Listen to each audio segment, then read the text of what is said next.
Hi. And yeah, I got you. I mean, it's easy to find Lobotomy Bunny. It's Lobotomy Bunny. But I'll do it as another shout out. I wish I could like have the shout out linger longer. But yeah, so, oh, it won't let me.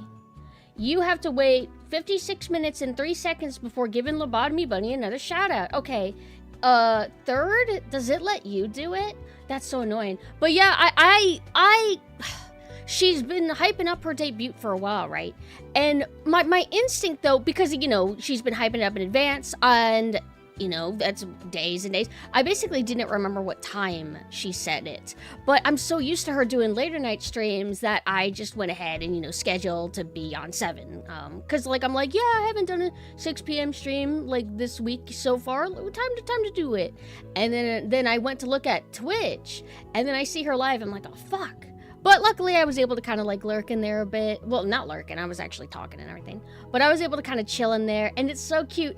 I missed like, I think she had an opening lore video that she's been telling me about. I have no idea what it looks like actually. I don't have any previews. But I missed the overall like showcase. But luckily I kind of already seen the model off stream.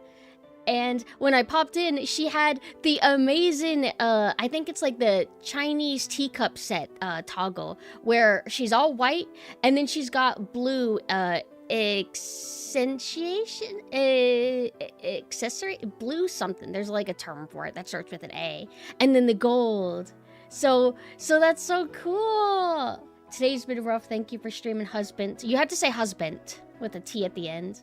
Hi, Jay. Also, I decided now I get to be my non-bunny version of this toggle to where I just feel like a girl, just a girl that went shopping at the mall and I got my cute little purse and I feel so girly and I love it. I fucking love it. Don't be mistaken though, I'm still very masculine and totally not feminine at all in personality. Not in a single way. Oh, husband, she bought Husband Hotel Dungeons and now we are homeless. I'm sorry, I can't help it. Speaking of, I have one sitting in my cart on eBay. It's not lewd though, so I've been hesitating to pull the trigger on it.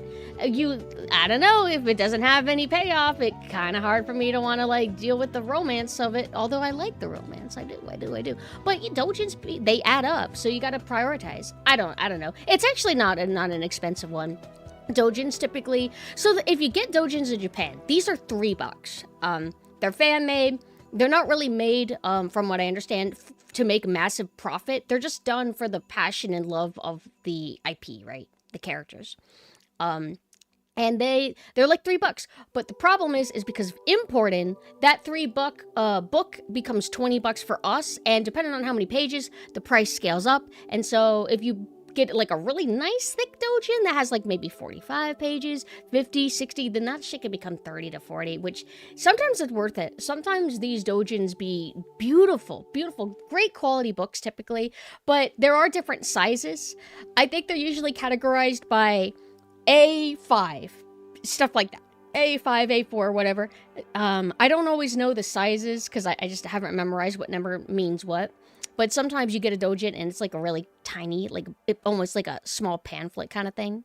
But the art will still be nice. But I admit I like the big size with the nice like polished cover, all that. But guys, how are you guys doing? I haven't seen you early in the day in a while. I'm glad that I'm doing this though, because I do wanna have fun with the winter. I don't want this to be October again, where half of October I don't even use my Halloween costumes. So I decided to spontaneously pull the trigger. Now, I didn't know what I wanted to play. I at first thought, oh, what if I do the RE2 no save challenge run now? But I'm like, no, I want to make sure I'm at my 100%. But I'm like, well, what do I want to do then? What was I even last doing before I like kind of went on a, it's not really much of a break with these forums, but you know what I mean. What was I doing? I last did Operation Raccoon City, then Bayonetta 2. We left off on the final boss of Bayonetta 2. I was not locked in, and I get really mad when I do bad at games that I think I'm good at, or kind of good at. But I didn't want to like pick Bayonetta 2 today because I'm not in the mood to button mash. My fingers have been hurting every morning all the time. Even though I'm not drawing, I wake up and they're sore, which means that I'm getting worse, unfortunately. I didn't think it would be this soon though. So I gotta do my hand exercise more. Oh, but good news on health. The pinched nerve thing that I was dealing with yesterday that was acting up pretty bad. It was mostly bad off stream. I haven't felt it today. Well, thank God. Pinched nerves, when they're really, really temporary, that makes me super happy. The worst is when it lasts a few days or when it lasts forever and then you have to get an adjustment. But I'll be going to the physical therapist tomorrow. So I'm going to mention it to them because I am curious about what they have to say. Maybe I did my stretch run or something. Hello, Sanasynth. I don't look like a Santa. I look like just a girl. Just a girl, but you know what? I don't know for sure if I'm going to do a second stream today, because I really want to play Man-Eater finally as Sailor Synth. Yesterday was super fun. Let me try to remember what we even did. Oh yeah, we did Freddy Fish. A quaint little game meant for children and very, very short, but lots of soul and love put into it. I would happily play more of them, but not in a hurry. So we're gonna do Man-Eater, and then I swear to God we'll go back to Subnautica, but with Gleam. Gleam is going to be in a voice call with me. Do I take any supplements? I don't. I really should. I go through phases where I take them and then I kind of fall off. But I did want to ask, how are you guys feeling about me not streaming as much at the 6 p.m. I drank most of the last batch that we made. It couldn't hurt to do another batch, but I will attempt to not drink as much. Also, hi, Junk. How are you doing? But also, crazy thing, Mina's parents ran into a deer while driving. I was, like, very alarmed, because that can be very dangerous. You can die from that.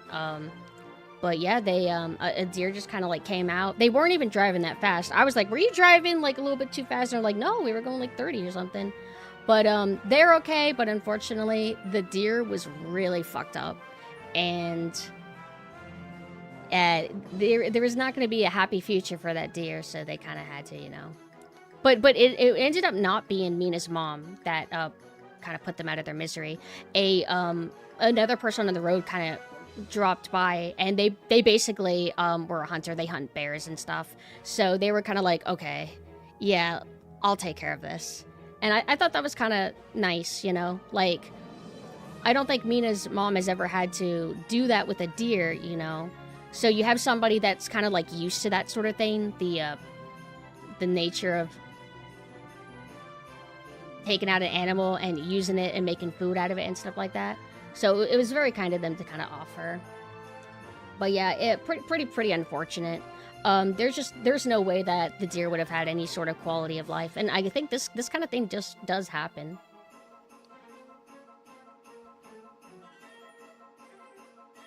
Hit 3 deer. How did you come out of that okay? Like, was there any close calls to your safety and health? I mean, obviously, but curious if it ever, like, really damaged your car or anything like that. Because, like, it's like, you can get killed by that, just running into something. Also, hello, Shayla, how are you? Humans like to get close to people they like, it's crazy. Right? Who the hell would do that? Pumpkin has no emotion. She's a strong woman who feels nothing except for a TV. I certainly feel that, TV. I feel him a lot, every day. I'm doing pretty good. I'm just doing a little early stream, and I'm happy. I'm feeling all festive, because I don't get to feel festive as a crocodile girl. But also, don't forget, everybody, Lobotomy Bunny is still streaming her debut. She drew her own model. It just has a more advanced rig now, and there's more detailing to her outfit. Lots of very subtle things, but it's very, very noticeable to me, and it's really awesome. And I forgot, yeah, she is on the front page of Twitch, I think. So that's really cool. Isn't it? I still like the red the most. I know it's boring to like a classic more than like alt costumes, but it's just so peak. Red and pink, I mean, you can't go wrong with that. Will I stream later? I don't know. I guess it depends on how long I end up going for with Sonic Adventure 2. And it depends on if I just feel like it. But I admit I want to. I do like doing lots of streams. Deer are so stupid they'll run into your car if you're driving away from them. Why are deer like this? I understand deer freezing in headlights because they freeze and panic. That's something even we would do. But some of the things I've heard about deer, they're just really stupid. Did you know Alistair from Hasbin Hotel is a deer? But I ended up streaming. I thought I was gonna have to cancel because, like, I think yesterday on stream I said that I might not end up streaming at 6 because what is it?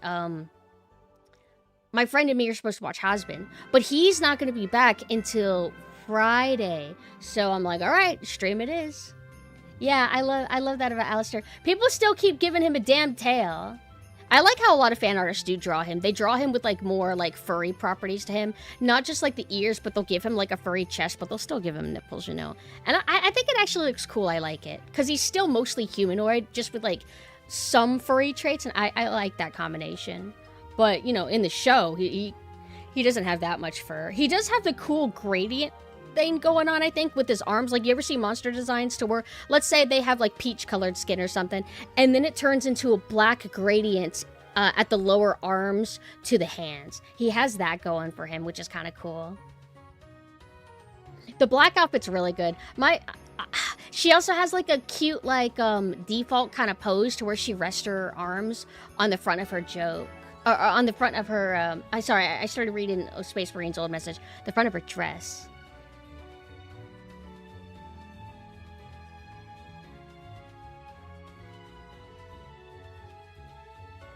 I was in my truck and it had a push bumper, so no damage. Once I put it to rest, I called the local police department to let them know where they could pick it up. Oh. Huh. Push bumper.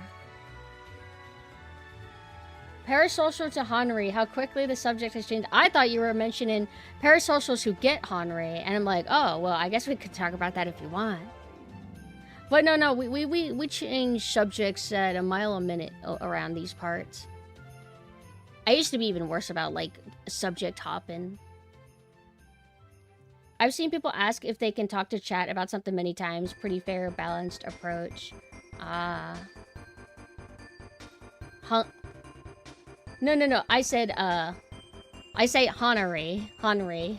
Like, me and Mina like to do this joke where we say words incorrectly. Although, I don't say Baroque incorrectly as a joke. I just thought that was how you say it. But it's Baroque, not Baroque. Okay. But I was getting nervous because, like, Mina's parents is dealing with ice on the road because it's getting, like, really cold. Ice is pretty dangerous. And there's like, you'd be crazy where some roads are. Roads and mountains and stuff where there's no railing. And you think, well, couldn't you just, like, completely slide off the hill? Yes, you can. And it has happened. Terrifying to me.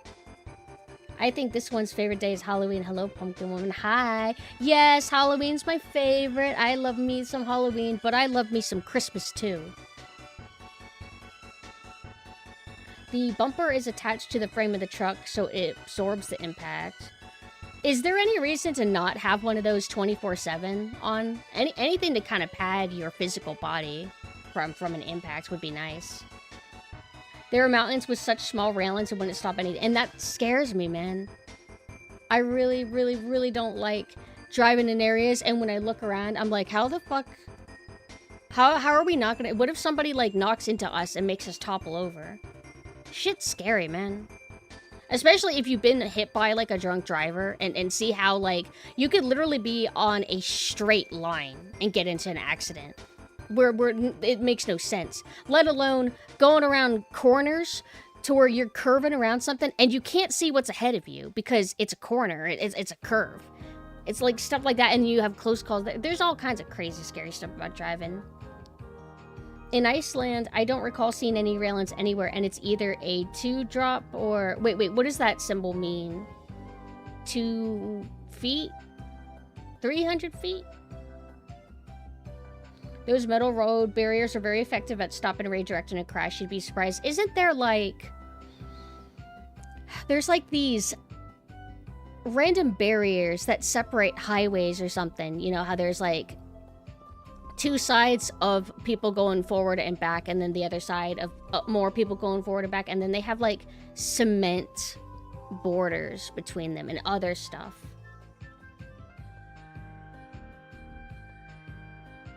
Oh, I get it now.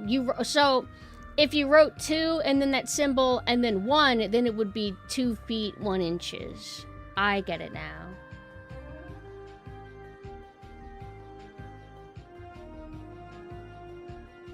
Also making sure I didn't miss anything. Did I miss anything that anybody said?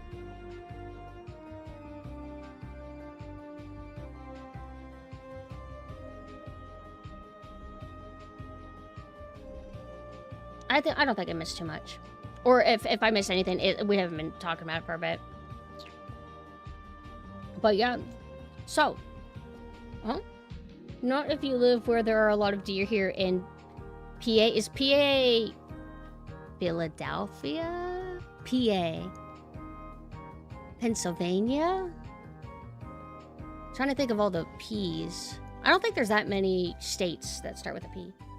Alright, yeah. A lot of deer here in PA got killed by cars all the time. About 6K accidents is the highest rate in the USA. 6K in 1 year? From deer? Don't think I ever took a picture to show the drops in Iceland, but there was one spot I had to park. It was honestly a 45-degree angle. That sounds so fucking scary. Oh, is Iceland like the whole like Iceland is actually warmer than Greenland? That's how I know of Iceland and Greenland. I'm stupid. Where even is Iceland and Greenland? Like what continent or whatever?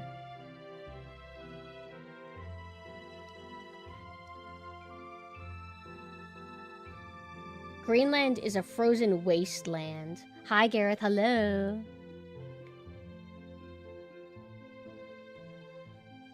Between North America and Europe. Okay. Who owns Greenland? Or is it unclaimed? Greenland is next to Canada and Iceland is next to Ireland, kind of north. Okay. They tried to start a colony there at some point, but everyone died if I recall correctly. Oh. I guess it's just not meant to be. But people live in, like, what, Alaska? There was somebody here who talked about, like, really good pizza from Alaska, that it's, like, the best ever.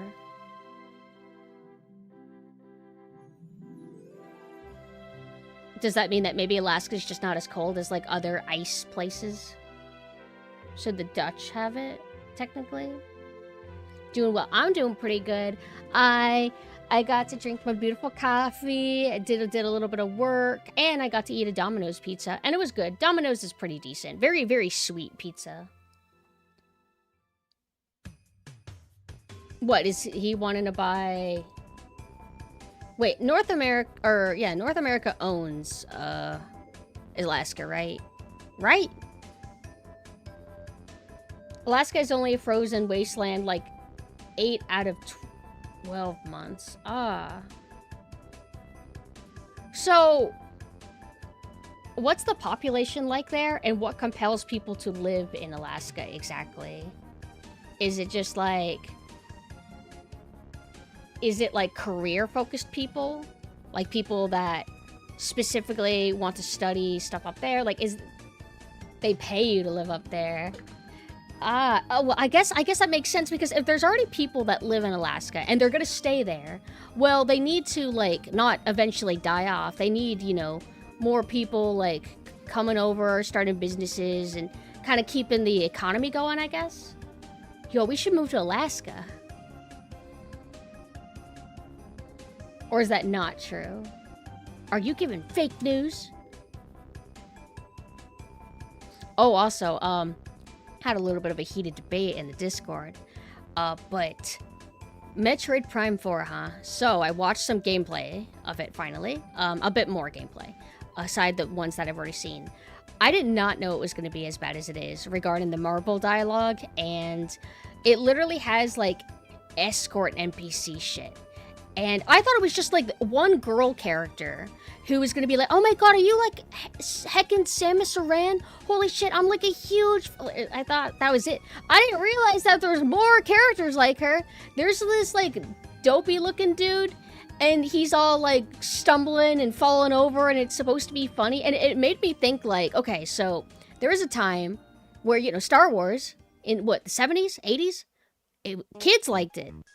And then the 90s Star Wars came along, and they're like, okay, we need to appeal to kids. But sir, the kids already like, okay, make Jar Jar Binks.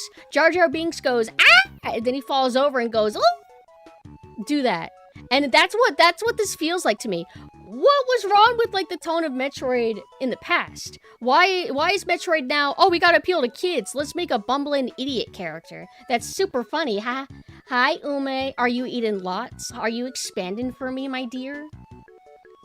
This is the reason why I haven't been reciprocating your advances more, because I don't think you're big enough for me. You ate a hot chocolate? Okay. How many thousand calories was it, my queen?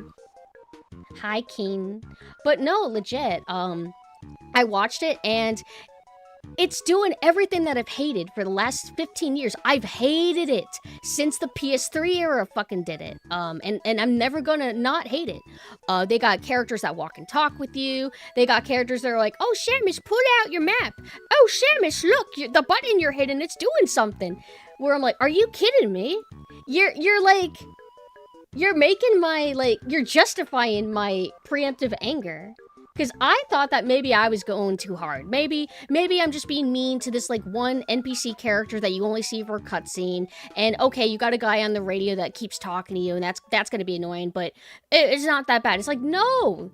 They're doing escort NPCs that walk and talk and give you dumb, stupid fluff dialogue that doesn't add anything. They're telling you what to do, giving you dumb little hints. They're highly distracting. And they're not just that.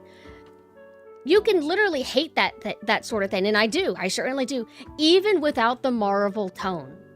Walking and talking NPCs with redundant fluff dialogue, radio person talking to me a lot, annoying. I don't like that to begin with, and you combine that with Marvel tone, millennial writing tone, I don't like it. I hate it. I hate it. I hate it so much. And I don't think that they needed to do it, and they keep doing it. And I'm happy that a lot of people seem to agree with that, but I am seeing this sentiment.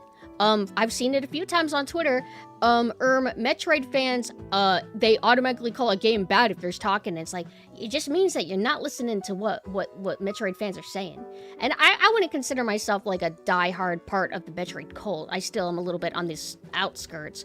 But I've been hating this shit before Metroid did it. And I'm happy that people are getting more and more vocal about millennial writing, about Marvel writing, about in-game like, I'm happy that there's people that are speaking out, because it might mean that one day this shit stops. Kind of like how QTEs kind of slowed down because people kept complaining about it. And that's why whenever I play a game, for the most part, if I see like a little semblance of a QTE, I don't get that mad, because it's mostly a dead-ish art, or they've kind of weaned it in a tolerable kind of way. And I need that to happen for all the other personal gripes that I have. Hello, Raimi. Hi. You're back? Where did you go? NPCs that fangirls over her new suit rather than ask how she's doing. Aliens and Aliens Dark Descent were good models for having soldiers who are a bit funny but still mission focused and even fearful in a way that adds to the atmosphere. Yeah.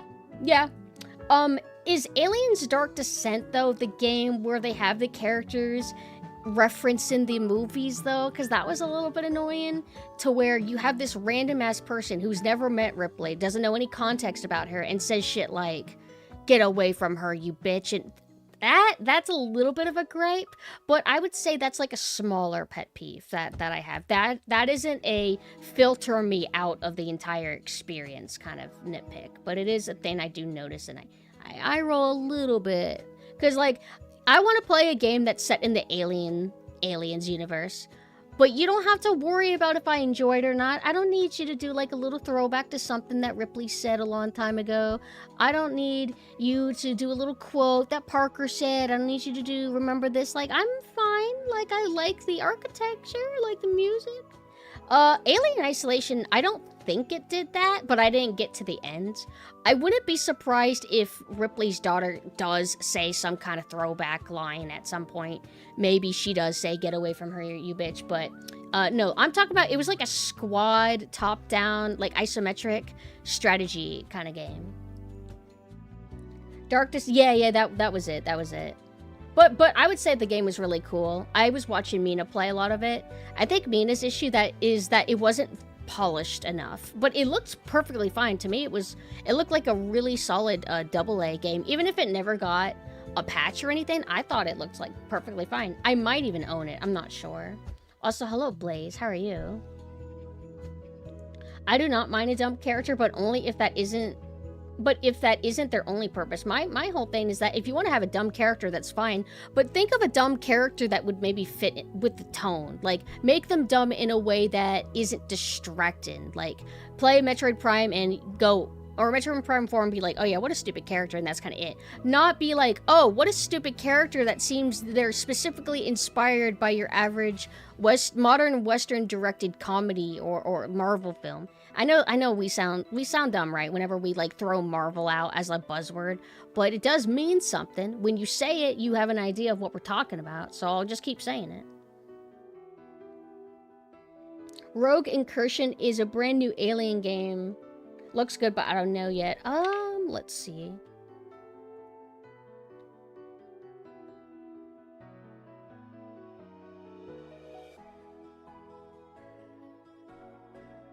Rogue Incursion...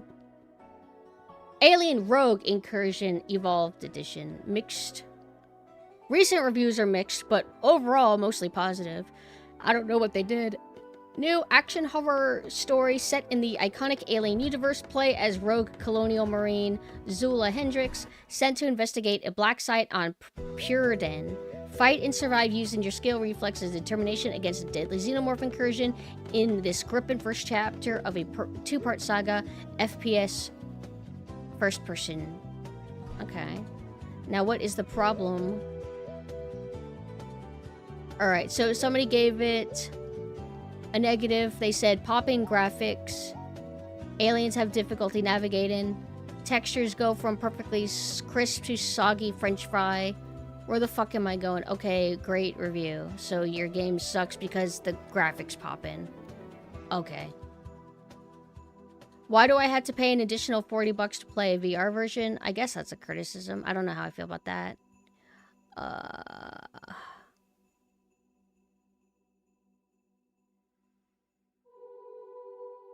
I don't know why the recent influx is all negative. Usually when that happens, like, oh, recent reviews are all negative, mixed or something, usually it means something happened.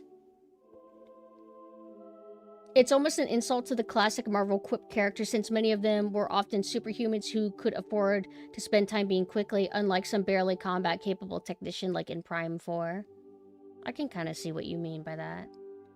It's funny though, because like Marvel characters, you know, even in comics and like TV adaptations, they've always had like a certain like kind of tongue-in-cheek, quippy kind of tone to them.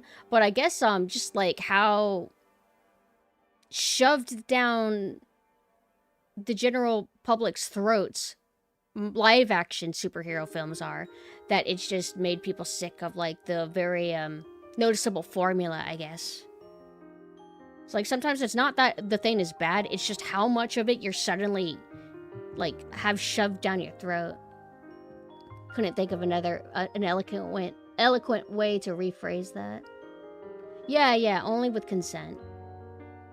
Would be cool to have an Alien game based off the Prometheus movie, fighting those crazy types. They probably would. I don't think any game devs would want to even touch Prometheus because they just view it to be radioactive. I like Prometheus though. I thought it was fun. Twitch banned me for 6 months by mistake. Really? Sorry that it took so long to get that reverted. That's crazy. Speaking of like moderation and stuff, I guess I saw that YouTube is buckling down and that they're gonna stick with AI moderation, like pushing forward with that. There was a new Jim Sterling episode talking about how pervasive and infiltrating AI is and how it's bleeding into things. I'd recommend it. It's interesting. If you hate AI, watch that to reaffirm your beliefs. If you like AI, the video's not going to convince you. That's the thing, right? Like, I think everybody's already cemented on their stances. I don't really see anybody who previously liked AI that now hates it, or the reverse. I don't see that. Everybody just seems cemented, and that's it. And we're at a standoff, and AI's not going anywhere, and it's always going to be this war forever. Very, very fascinating. I was so upset when they made Ghost in the Shell movie in Marvel format, and I don't mind live-action Marvel. You know, I saw the Ghost in the Shell movie. I didn't really get a Marvel tone from it. From what I remember, it was pretty mostly serious. I just wasn't overly interested in it because it felt like... Is it bad to say it felt like a budgety project? That wasn't much of a passion project. It just felt like run-of-the-mill. Yeah, it's an okay adaptation, I guess. Even that's not factoring in, like, maybe specific lore. Like, obviously, people were very irritated that, the Major was not an Asian actor, that it was Scarlett Johansson. Like, even, like, ignoring, like, little things like that, like, lore stuff. As just a sci-fi flick, it was just fine. Nothing to write home about. Just, consume it, and then you move on. Not even worth being, like, angry about. That's the thing. The movie's just like, The biggest problem with Alien is they always make drones when it's supposed to be unique to what gets prego.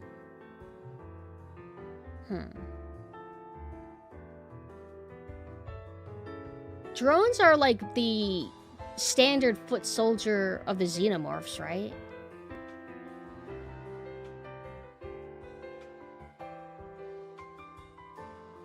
What does the character redeem do? The character redeem will make me have to summon a different form of mine, which would most likely be Nanessa. But I have my pink setup. Don't make me go away. We already saw the Christmas setup for Nanessa. But, I mean, it's your points. You can do whatever you want. I thought that I had that redeem not active. They're basically what you get when they you know what? I think that I've been confused about the life cycle of the xenomorph for a bit now. And I'm trying to remember what angle it was that confused me. Just that they start off as eggs. And the queen makes the eggs. And then the eggs become a face hugger. And then the face hugger will implant an embryo into whatever it latches onto. It has to just be organic. It doesn't have to be a person. And then it becomes a xenomorph. And then what was it about that confused me? I don't know. I remember there's something that was confusing about it.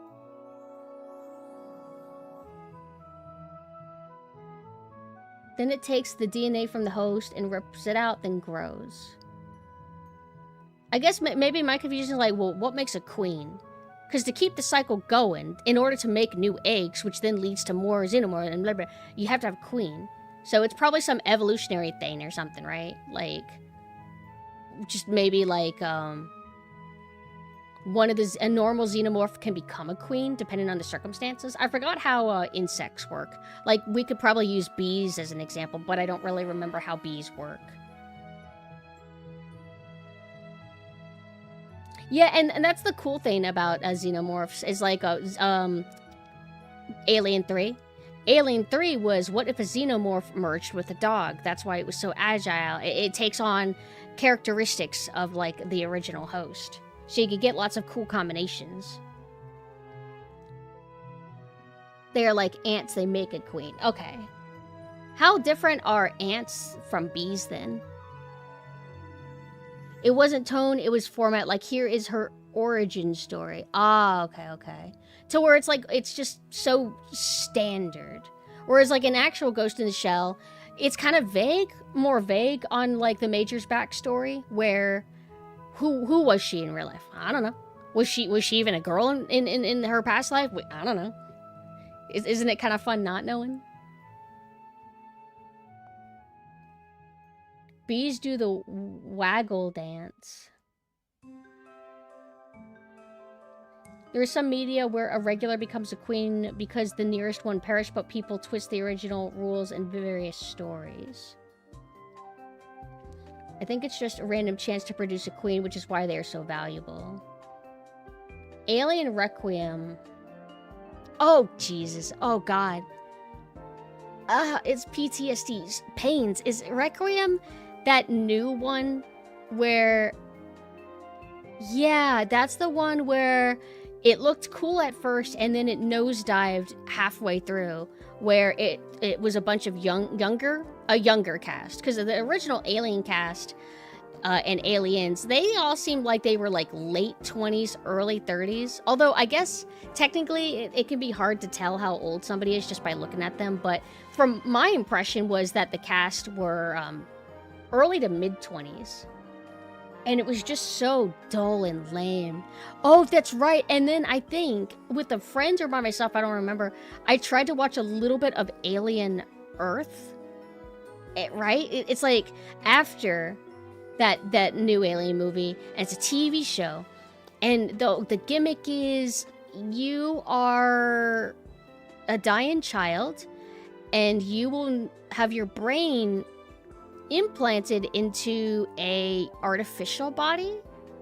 And I just remember tonally, it just didn't really feel like what I wanted from Alien IP. Like, I liked it at first, and then they have like an adult woman actor, and she's like talking to like an older dude character, and she's like, so is that where babies come from? And it's like, okay, I don't want to watch this. This is stupid. This is dumb. I'm a hater.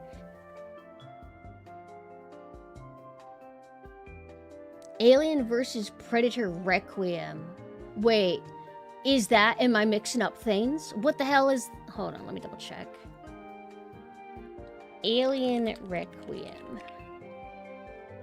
Oh, no, I was mixing up. Yeah, it's Alien vs. Predator. Is Requiem the first Alien vs. Predator, or is it the sequel?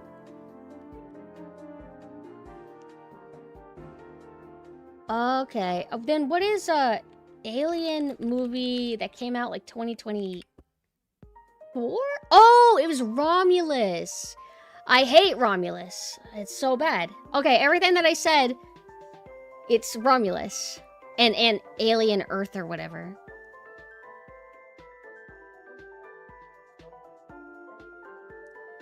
The hospital scene?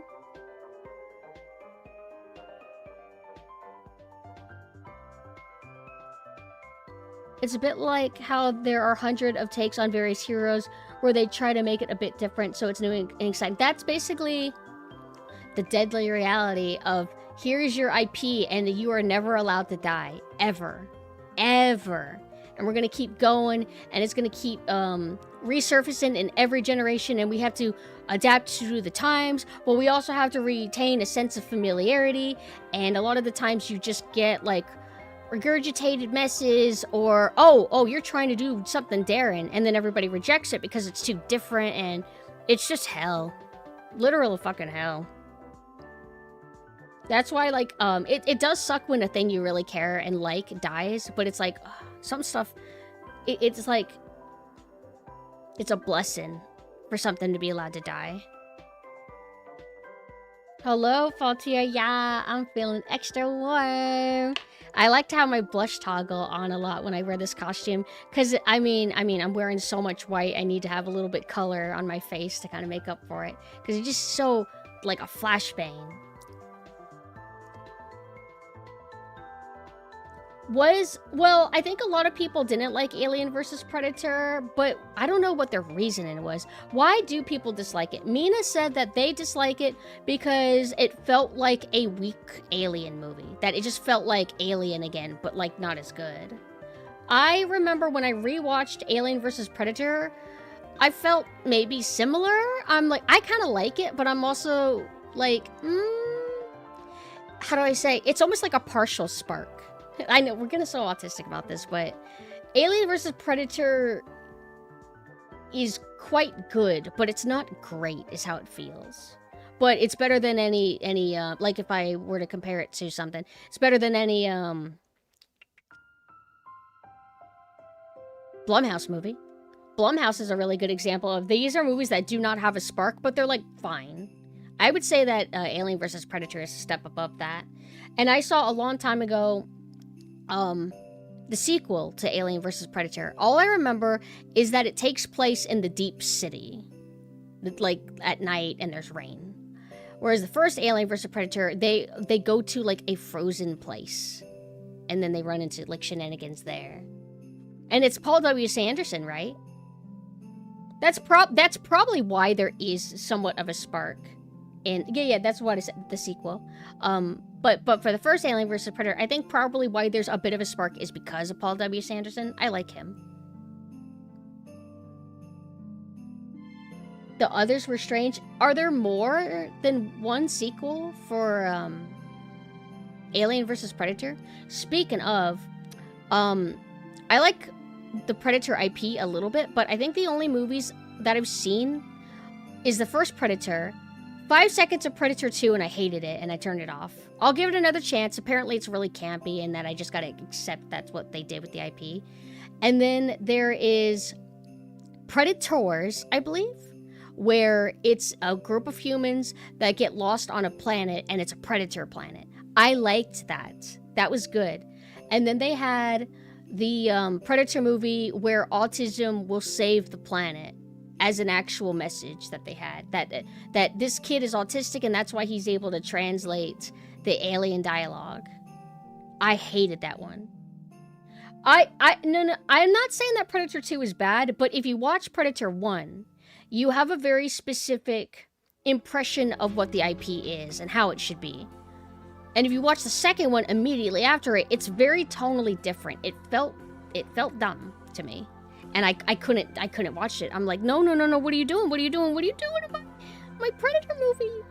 But I'm gonna try it again with an open mind. Because now I know it's not what I expected or what I wanted, but it might be good for what it is. And then there was a new Predator movie with a girl Predator or something.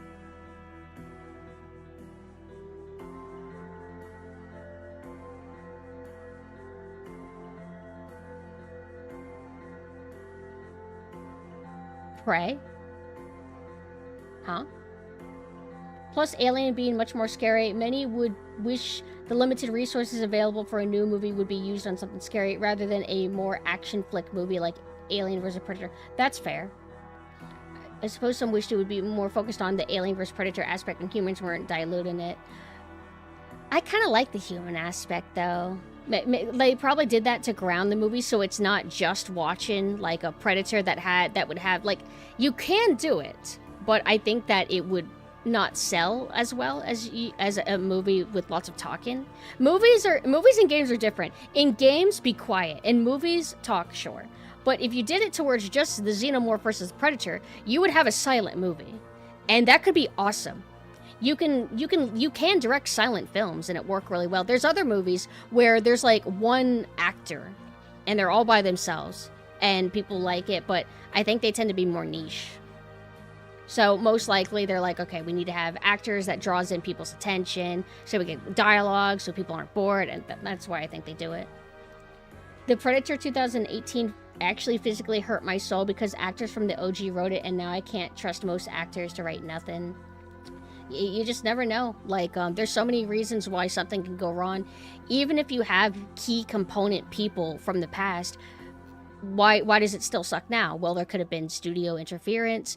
It could just be that that person, maybe back in the past, it was lightning in a bottle, and that they can't, like, guarantee quality every time they make something. Maybe their ideals or things have changed about them over time. There's so many different things that can happen. I think it's actually more rare for like a person to just be consistent at making banger after banger, especially classic after classic.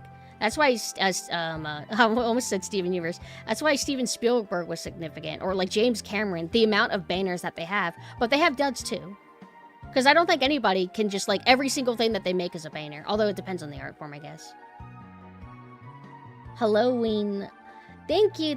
You like my ghost? These are y'all's forums, the Ghost Bros. For creative stuff, it's often less about the people who make it and more about the creative dynamic that forms when they are making something. Yeah. Creating art, especially as a team, is just a very complicated endeavor. I wanted most of the newer Godzilla and King Kong movies to have minimal human dialogue. What was the first King Kong movie, though? Like, if we're talking... Names of a friend. Thank you for the follow. If we're talking black and white King Kong, what was the premise? Was it only the gorilla and the girl? Or was it always like a team? Because like if it started off a certain way, well, but that would have been a silent movie, wouldn't it? Because it was black and white. But I remember I liked when I was young. I really, really liked Peter Jackson's King Kong. Watching it as an adult, I think it still stands out. I think it has a lot of personality to it. I'm not as addicted to it, but probably because I watched it 50 times as a kid, so... I don't remember if Mina liked it or not. I made Mina watch it. But there was another King Kong movie that kind of happened semi-recently, and by recent, I mean the last 10 years, and I don't know if a new one has happened since, but it was called, like, Death Island or something. It was a bit more vague in its title, that it's about King Kong. I think Tarantino hadn't made a bad film. Maybe. I guess what also helps is that he doesn't direct that many movies. He's more, I guess, quality over quantity. If you make a lot of something, you have more of a dice roll chance that it could be bad, maybe. I think it was Kong Skull Island. I think with James Cameron, it's his movie when he's making a movie, and he's going to do what he wants, even if he has to create new technology to do so. Yeah, like, he's definitely got something special to him, but then, if he can make such bangers, well, why does Avatar suck?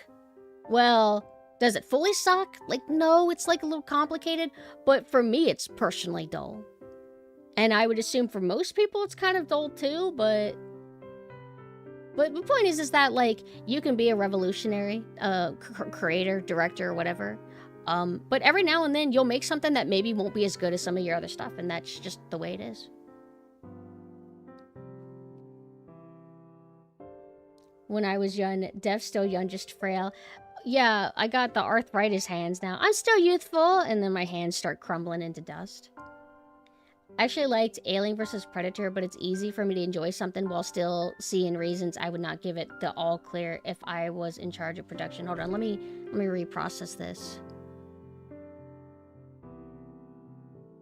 Are you basically saying that you like it even though that you recognize that there's flaws, and that if you had your way, you would have probably, like, not greenlit some decisions like that? It's the double-edged sword. It's what he wanted to make, and if other people don't like it, then he doesn't care. I respect that. I respect that. Sometimes it's good for creators to be able to receive criticism, but sometimes it's also good for creators to stand their ground. It just depends on what they're standing their ground for, I suppose. Am I crazy, or was there not a scene in Predator 2 where a dude is sacrificed in a warehouse, hung upside down and baked as a dude plunges a big-ass knife through his chest? Is that a thing? And he was naked? Oh, now I should watch it. I won't... Oh, wait, I already read that, my bad.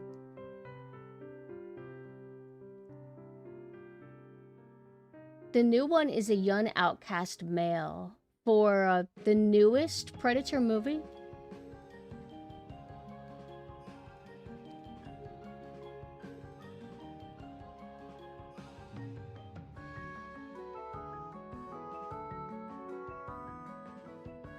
I'm glad that other people don't like Predator 2018.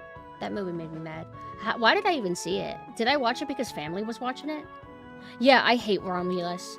I was doing a rant about Romulus earlier, and I accidentally... I mixed up Requiem and Romulus, because they both start with R, so that's why I got confused. Also, hi Kenji, thank you so much for the sub. I don't know why it's not alerting me, but I'll just say it, because I see it right there. Is Avatar Cameron's worst movie?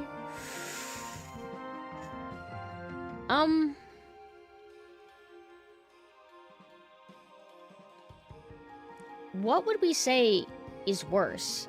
Avatar or The Abyss? I think The Abyss has a maybe more interesting concept, but it's a mess of a movie, and it's kind of laughable. Whereas Avatar does exactly what it wants to do, and it does it well. It's like kind of like a Pocahontas kind of story. I'm trying to think, like, what is it about Avatar that disinterests me?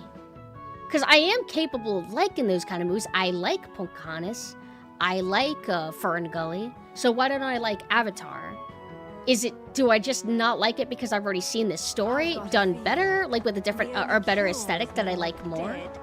Thank you again for the sub. Is it that why? Is it because it's just you're not as stylized as Pocahontas or Fern Gully?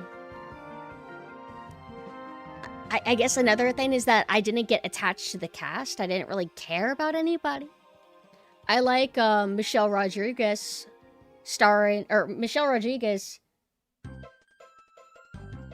acting as herself. Yeah, Avatar the Blue People.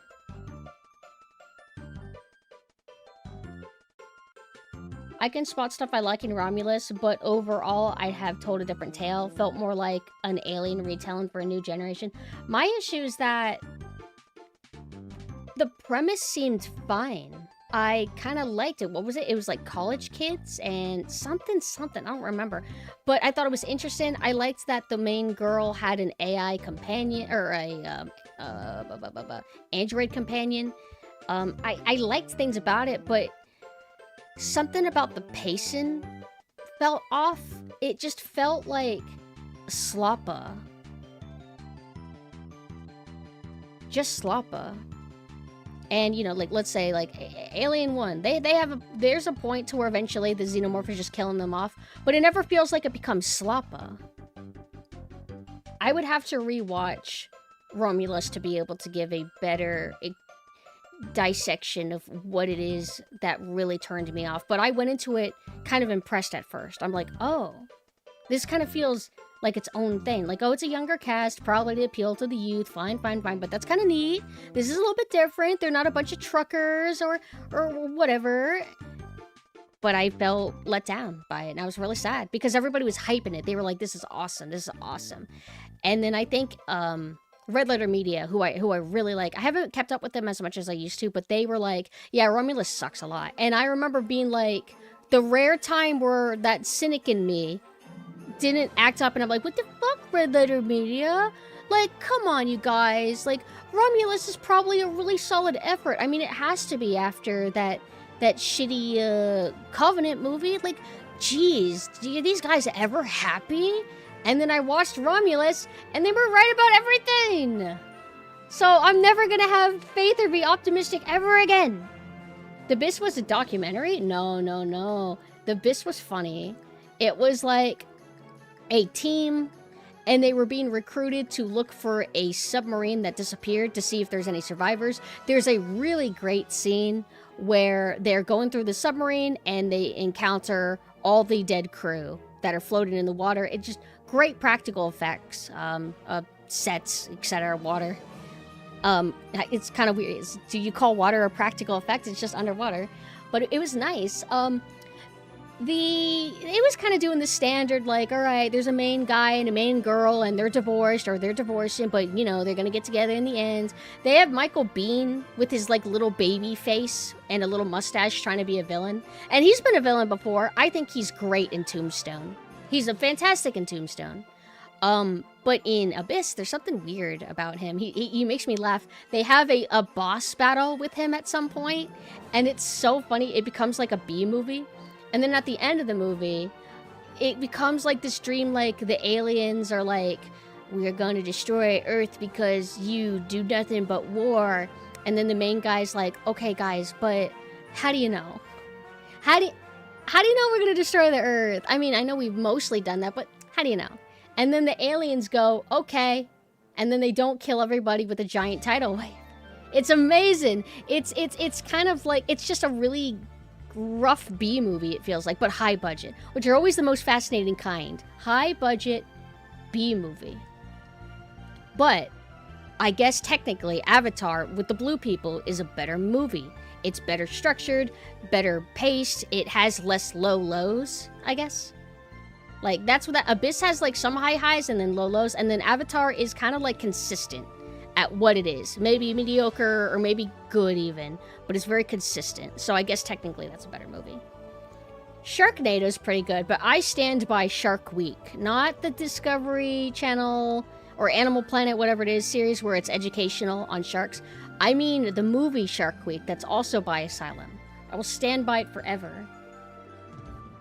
They watch modern movies for a living. Of course they're not happy. Yeah, but the cool thing about them is that they show that just because something's old doesn't necessarily mean that it's good. They're always watching like these retro VHSs of like these wacky B movies and how dog shit they are. And I think they've said it before how they'll repackage it in shorter form for you, right? Like this 2-hour movie that's actually a slog to watch. We pick out the funny bits to show you, but these movies are actually like really mundane and boring. And then they'll also watch new movies too, and it's the same thing. Every era, there's a bunch of garbage with a few standout examples of, you know, creation that stand the test of time. Shayla, I don't know if you're here, but there's something that you said a long time ago. I found it quite profound, and I like to share it every now and then, where you basically, it was in the context of video games, and talking about how consumers, they will curate staple examples of an era, right? So when you hear like, oh yeah, PlayStation 1 games were awesome, and then people list all the awesome PlayStation 1 games, they're not going to mention the heap and pile of dog shit ones. They're just going to mention the specific high quality ones. And I think that's every era. We forget all the trash, or we forget a lot of the mediocre, or we forget really awesome stuff, but it wasn't popular enough. And then we just hyperfixate on the biggest gems, or the most popular gems anyway. Hi, Rhea. Hello, hello. But enough talking. I think it's time to segue into Sonic Adventure 2. I do not remember what we were last doing. I remember we were playing it, and I think I wasn't in a good mood or something. I'm never in a good mood. And I was fumbling in the game, and then I rage quit or something. I don't know what happened. I genuinely don't know. But I'm going to just play the hero missions today. Even though my favorite is obviously Team Dark. But we're going to do hero because I'm dressed like a hero. Whenever I'm Synth, I want to be the hero missions. And when I'm Nessa, then I'll do the dark missions. I think it's fair to say that even if you're just focusing on the most popular standout examples of an era, you can say, generally, I vibe with 70s movies more than 90s movies or so on and so on. And I'm in that boat too.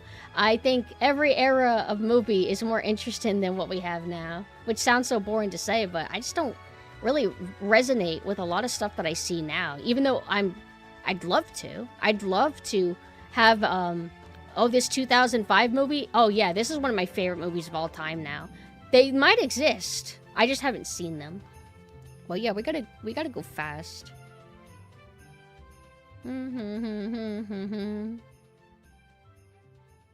Oh, we're gonna be playing a square ratio game. That means I can kind of be up close. Do you like my lantern? Lighting the way. Let me light the way while I get this all set up. Oh shit, Sonic is still running. I was trying to close it and then it was actually still running this whole time. Avatar hype was annoying to me because they were trying to make a huge deal about the visuals and it just looked like every animated CG cartoon for the past 8 years. Well, at that time, it was pretty impressive. Like, it felt like really polished, high quality, and the 3D was good. I saw it in theaters in 3D, and I'm like, yeah, this is kind of cool, but not enough to, like, you know, make me in love with it. Hold on, I think I have to unplug it and then plug it back in.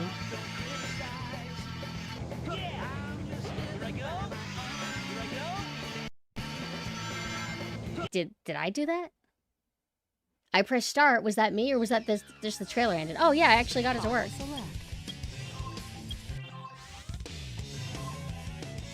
So we're gonna do story select hero and just start from the beginning and just vibe out. But yeah, Avatar kind of felt like one of those, like, we're really pushing this because we want to cement this as a big thing. That's like, I guess, good marketing, right? Like, you're gonna gaslight everybody into thinking that this is the greatest movie of all time, and then everybody's gonna go watch it. That's kind of like how certain Shonen Jump makes me feel. Like, before we really got a feel of how good or not My Hero Academia was even going to be, it felt like Shonen Jump was really pushing it hard. Like, we're going to make this big. And it worked. They did make it big. Does it deserve it? Is it actually that good? No. No, it's not. Yeah. What the hell? Why am I not? I'm hitting the damn button. Am I just missing the timing? Attention all units. Suspect seen heading south. Block all major roads and capture There we the go. suspect. I don't know why I thought hitting the button really hard to hurt my thumb would help, but it helped. Gotta keep moving on. Pissed me off when people are saying they're delusional. They live in La La Land. You can like My Hero Academia, but can you just be like realistic about it?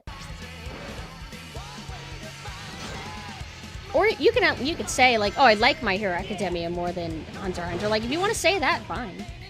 But don't be like, oh yeah, it's way better than Hunter x Hunter trash. Like I don't know how you can think that. What's better about it? The lame, uncompelling main character? The focus on all the characters that aren't actually that interesting? Endeavor and Dabi not actually being that interested in implementation, but the concept sounded cool. Because that was my hope when I was still watching it. Is I'm thinking like, well, this Endeavor like redemption arc, whether you want to forgive him or not, the fact that he's trying is interesting at the least. And you know, Dabi being a product of his abuse is interesting. And then what do we get out of it? It's just like, I don't know. Like Dabi ended up not being compelling as a character, wasted potential, and that's frustrating. Because I was not a My Hero Academia hater. I was a fan, not like a huge fan, but I just saw the potential. Some things were like kind of cool.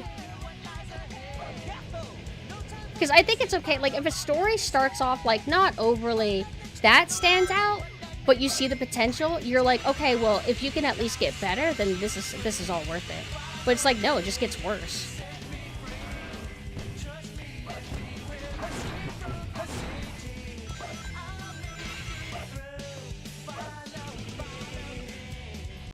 Better doujin than the actual story? Oh, I'm sure. Like, better fan content? 100%. And also, Yahweh. Haha. What's being locked? Oh, I thought I approved it. My Hero Academia is blocked because people would keep comparing me to Toga all the time, and I got tired of it. Because I was not inspired by Toga. Although I did like her because she had the hairstyle that was almost close to the kind that I like. Even though I made it like a block term here, though, if I went to somebody else's chat, I even remember one time somebody's like, hey, Toga, when I went to somebody else's chat, and I just see them.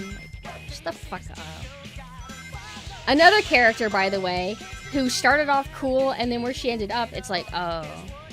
Oh, you're not gonna be like a one-note, like, little side character that's kind of funny with charm? You're gonna... Oh, you're developed? Oh, what's your issue? Oh, you just want to kill people and drink them, and nobody understands. Aw, I'm sorry. I guess I should sympathize, I suppose. But I don't.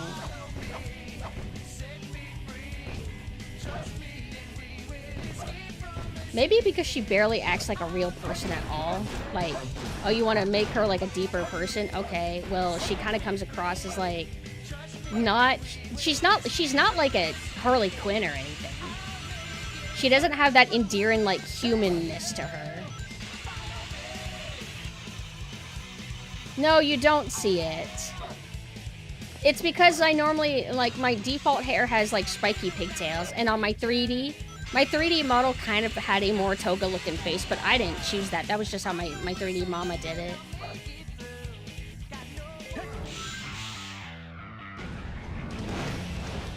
But there are people where, you know, they may be younger, and the first time they've ever seen a spiky pigtail girl is Toga, and with straight bangs.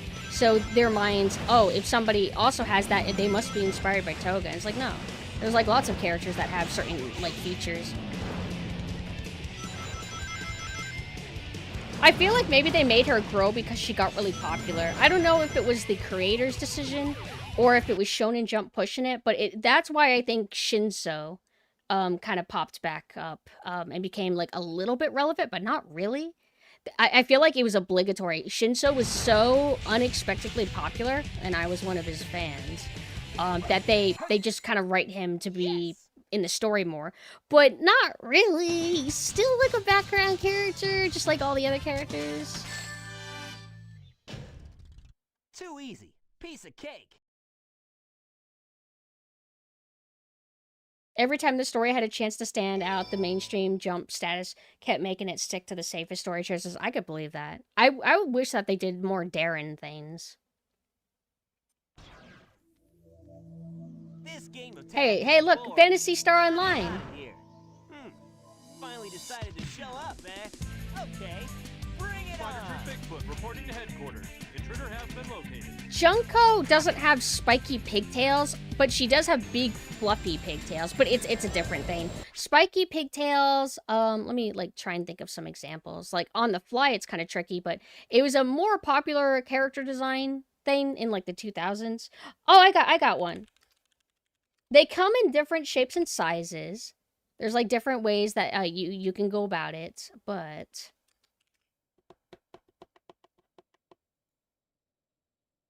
what is the girl from Ape Escape 1 and 2 and 3? She has spiky pigtail style. Ape Escape characters.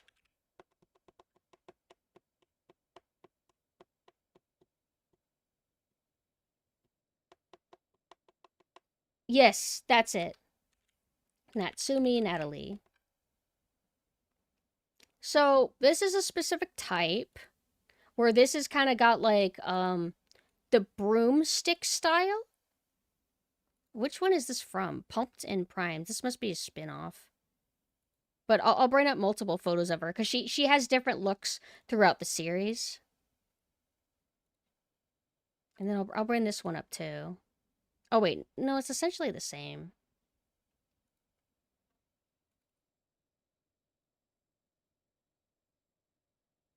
So this is probably like some anime adaptation of it.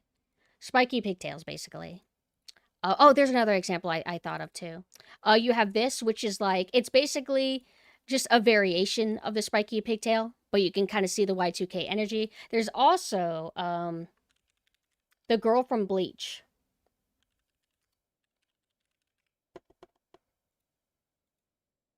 Now, Toga from My Hero Academia, she's not quite this, because her hair is buns, but the kind of wild strands of hair give the sort of false illusion of being in line with this sort of deal. So she kind of appeals to us who like this kind of look. Tamari from Naruto. But her thing was interesting because she has like four of them. But she kind of counts. Something that you would really only get in the 2000s. Or something derivative of the 2000s, I suppose. You got Tamari. Whoa. Hi, Tamari. I liked her as a kid. She was cool.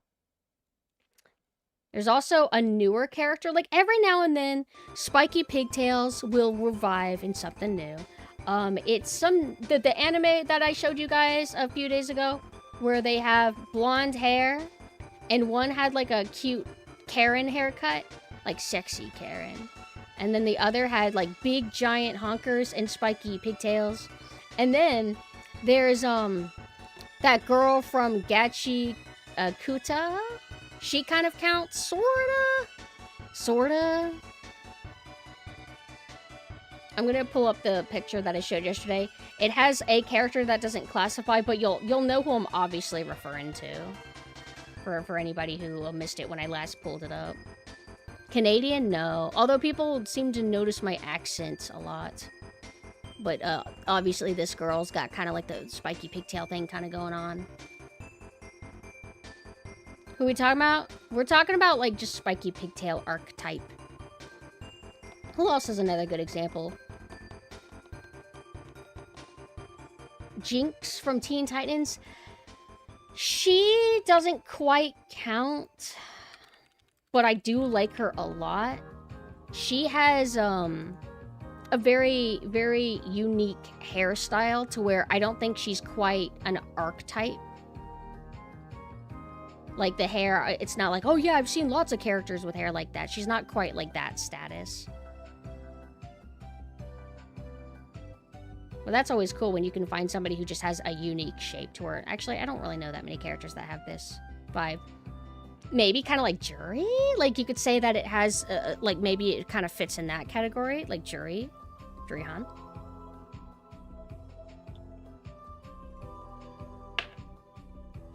Yeah, Tamare uses a big, giant, fold-in fan. And uses the power of wind. Yeah, I really like Jinx. I like her character development. I like her design. I like her, like, attitude. She's, like, really nice. And she's kind of like... She's jester-coded. So, you know I love jesters. Yeah, and she, like... Whatever she is in the main comics is nothing like how she is in Teen Titans. It's basically a totally different character with a totally different vibe. It's just... They're two different people. They're not even equivalent of each other. But I guess, like, the comics one has, like, maybe spiritual psychic powers. Jinx's power is specifically anything that can go wrong, I will make go wrong. And she's so real for that. It's gonna drive me crazy if I can't think of more spiky pigtail. I swear they're a thing, but I think a lot of them will be, like, background characters.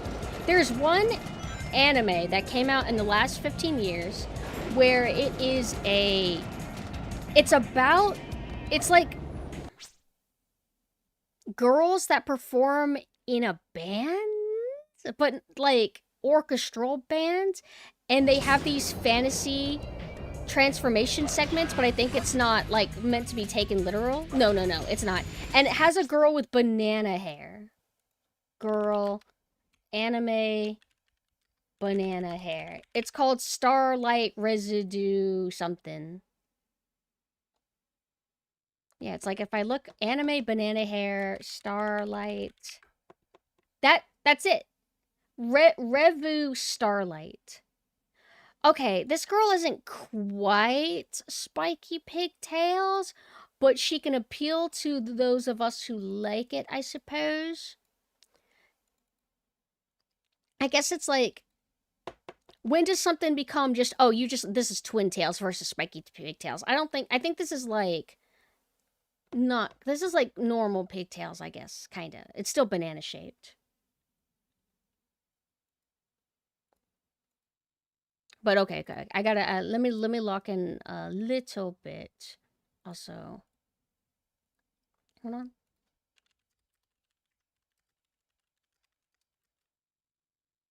No, I already said it's, Revu Starlight. Shoujo Kageki Revu Starlight. I can link my anime list. A friend made me watch it a long time ago. I wasn't vibing with it. I thought it was just okay. It's not really meant for me, but this. I don't know if you guys have ever seen it. I've never seen anybody talk about it except that friend that made me watch it. Hello, Bean. Hi.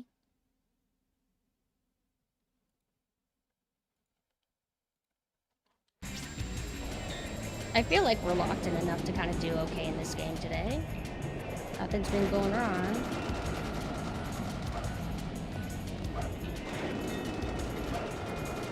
Yuri bait? Probably. But not really. I don't think it's like meant to be Yuri, but just girls that have like nice relationships with themselves. Do I have any powers? Like if we're talking VTuber lore, I am a ghost and I am able to do psychic brain blasts. And then the Nessa is basically Bayonetta ripoff. Summoning torture devices, like astral projected torture devices. She could do like magic blast and kind of stuff like that. Hey guys, take care. Yeah, Maka is part of like just the twin tail style, and there's different twin tails you could do. You could do the Miku style. You could do the Maka style, which is kind of like the Miku style, but what if it's thin and not like really thick and long? Or you could do the twin tail style to where it's low twin tails. There's like a character in Kantai collection that has that I really like. As what is her name? Azure Lane? No. Is that? Let me see. No, Azure Lane is like the name of the other one. Pigtails German Hentai Collection. I have her statue. I love her. Chaos control.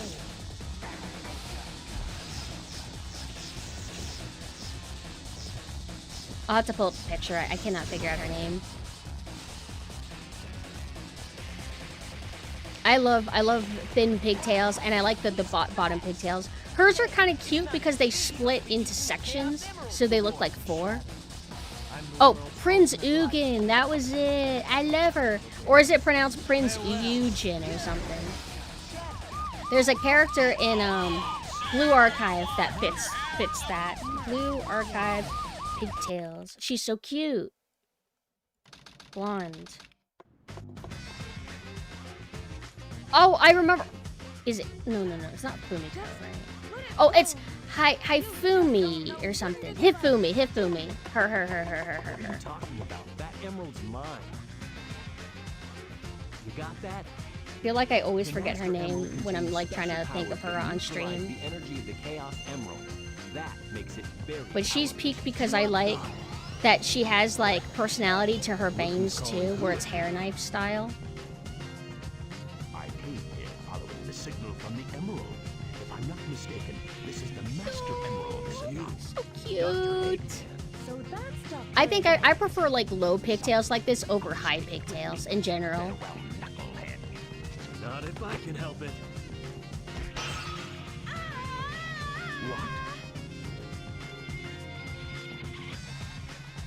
What was that all about? And look what Duke did to my emerald! I did that to prevent the Master Emerald from being stolen, you idiot. If it's in pieces, I can restore it. And by the way, that's not your emerald. Doesn't matter. I'll look into it once I get back to the base.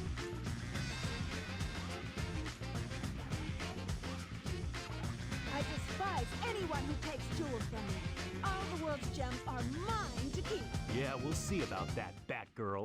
Oh, Batgirl. That's an actual pre-existing character. We're gonna have to sue you now. There's Knuckles. Let's see. Find the 3 pieces of the Master Emerald hidden somewhere around here. Use the radar at the bottom of the screen and I'll tell you that this one, like the first treasure hunter stuff of either, is usually like the simplest. 2 more left.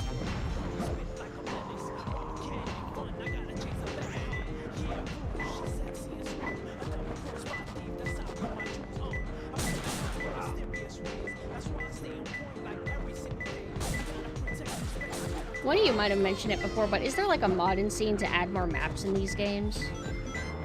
Look at that, there it is right there. 1 more left. Hi, love, how are you doing?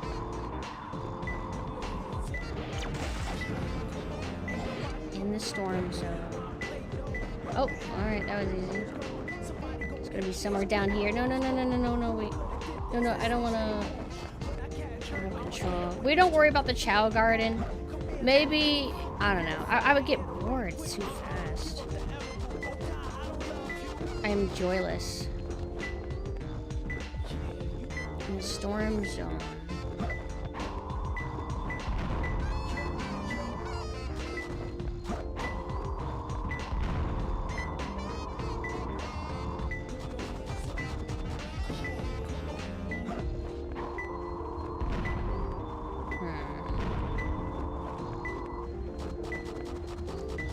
It needs a little bit more to it. Cradle of Darkness is about to begun. What's that? Oh, no.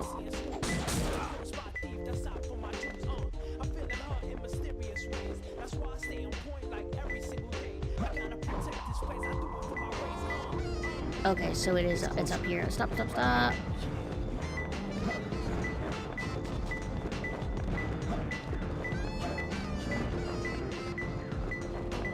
Oh. Wait, how are you supposed to do that? Oh, why do I get annoying one? What?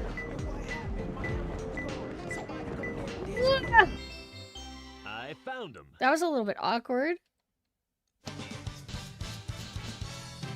It was like, no, it was worse. It was in the Yeah, blast this is zone of the perfect. air blowing you up, but it was just like kind of right there on the edge.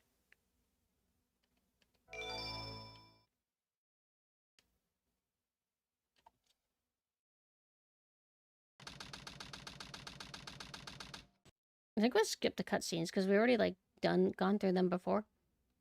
I think it was Team Dark that we hadn't like finished. Hey love, when are we gonna watch all the Sonic movies? Why does this gentleman not want to fight? That's it! I'm gonna destroy you! That's it! I'm gonna destroy you! Boom! You won't escape! That's it! I'm gonna destroy you! I'm letting my guard down. Do you think so? Do you like them? They look like they're cringe, but they look like maybe they had love put into them, of all things, randomly.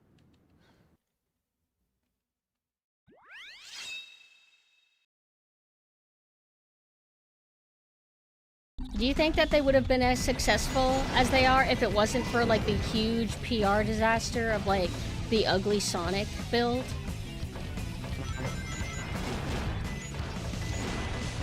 Like if it came out and it looked good, like looked tolerable or decent from to begin with.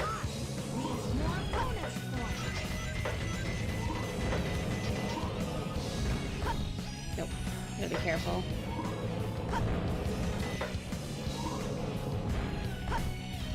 I can't get here. Camera's not gonna help me. Oh, I was even thinking, like, I gotta be careful because you can literally, like, just die from, like, little incidences like that. Is it all part of Keikaku? Who knows? Master geniuses. I heard somebody theorize that the Mummy trailer having broken audio was done on purpose. Or something like that.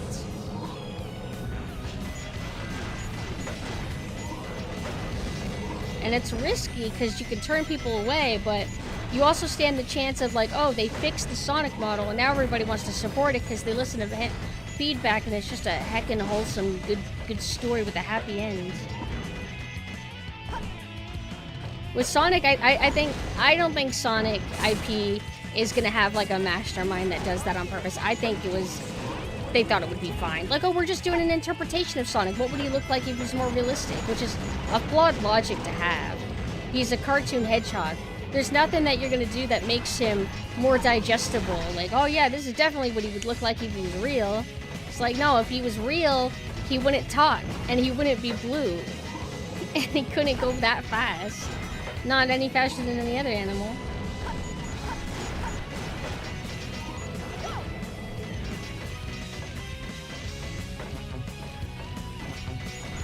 I believe in the incompetence of Sonic.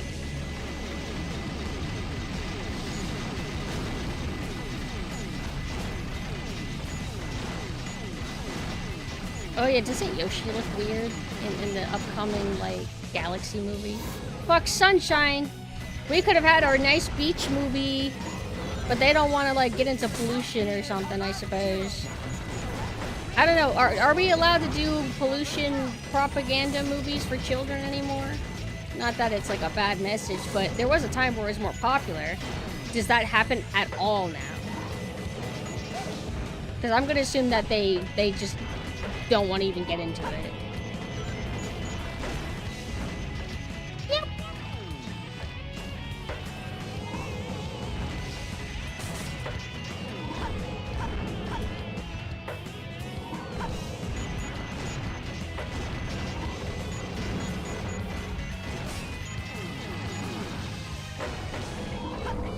Hi, Cowabunga.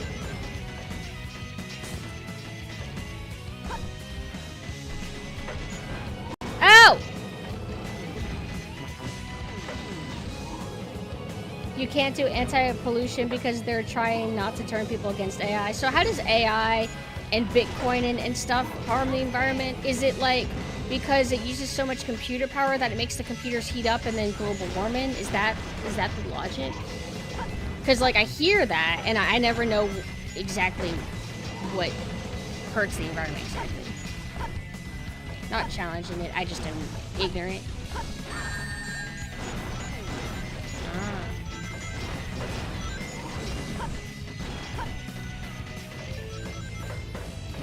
When are we gonna get to our, like, cool future where we have, like, a sexy femme fatale psycho robot that runs everything and has a cold, monotone voice?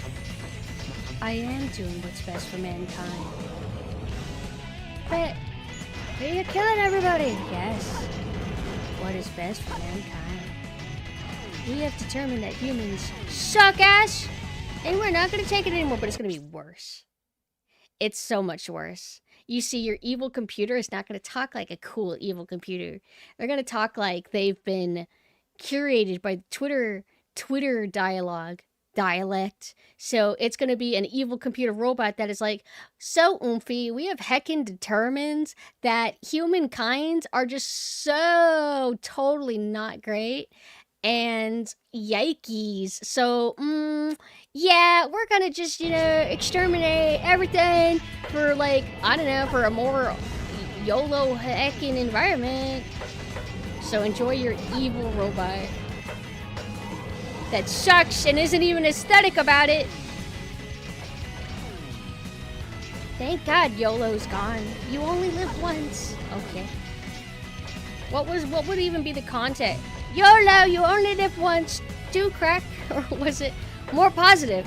What's going on? I knew there would be some invisible enemy.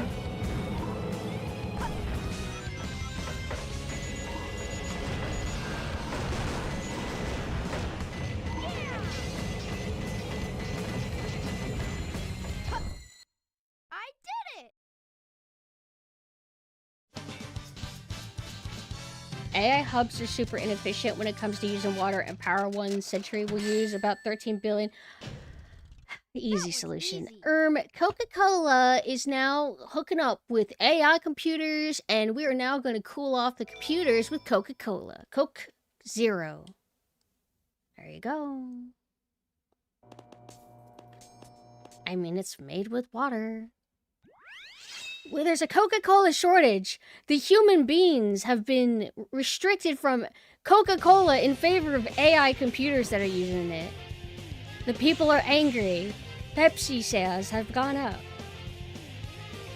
This just in, Pepsi has now paired up with AI computers to cool off their computers. Why not cool off your shit with a soda? I don't see the issue.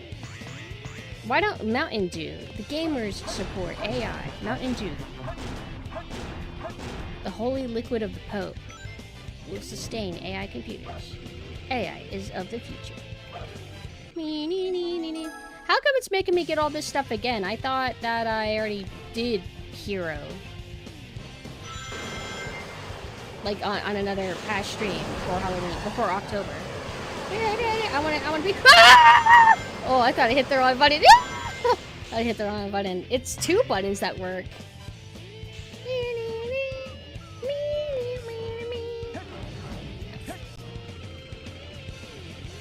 Who's your favorite sexy evil computer AI?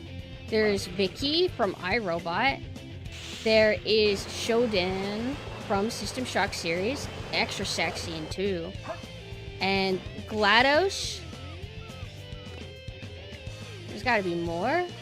But it's gotta be like Hal. I guess we don't have to limit it to just sexy girls. Hal was like manipulative.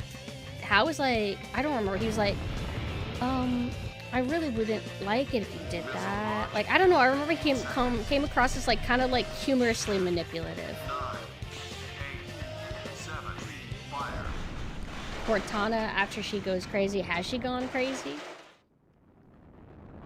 Like, Cortana, like, what would evil Cortana do? Would she become bigger breasted or even smaller breasted? I am now evil Cortana, and then she turns into a Moe character. Or would she become more voluptuous, bigger breast, like DeviantArt inflated breasts?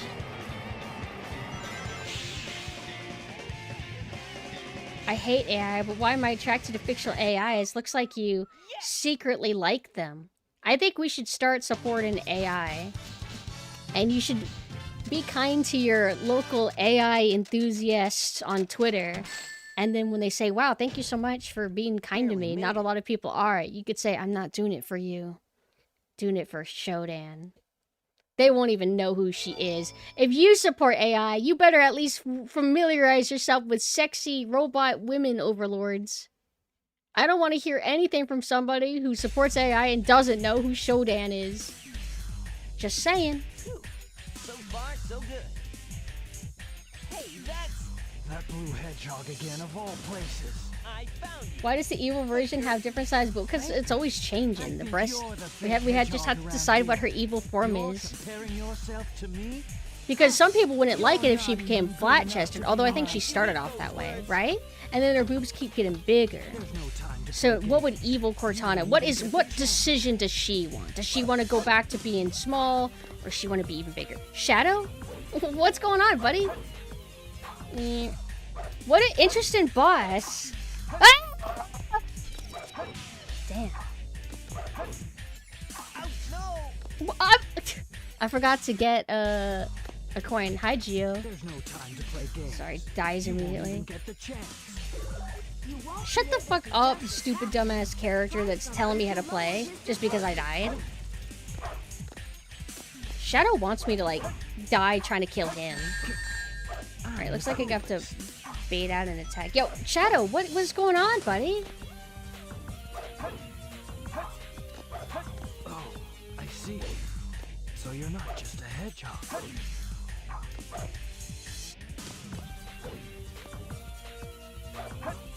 Yes, yeah, that was easy, yay! Do you know who I am?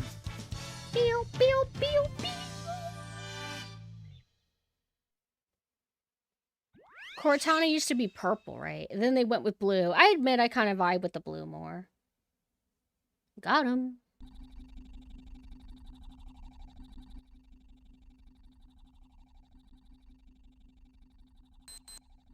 Shadow, what are you doing? Hurry and get back here right now before the island blows up with you on it! Blows up? We're so fast that we have time. Now, flat-chested is cooler. Like, womanly body, but like flat, that's neat. It's underrated.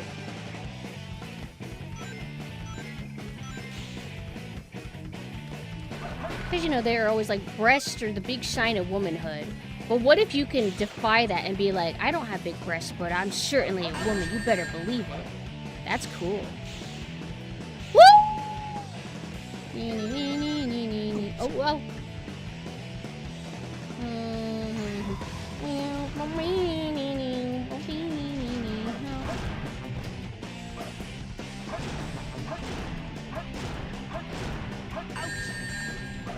Just one little... out of range. I lost all my coins. Did they fall through the earth? Aren't hips more so than booba? It just depends on who you ask. But I think usually, like, if you ask a lot of people, peak women is big giant hips and big giant boobs.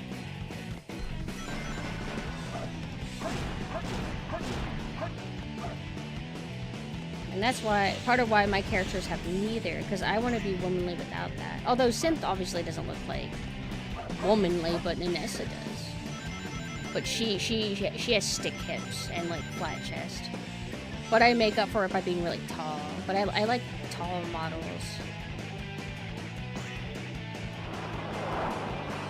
And if you have smaller breasts, it makes fashion easier. Ah! Oh, I thought I was gonna fall. As they say, fly is justice.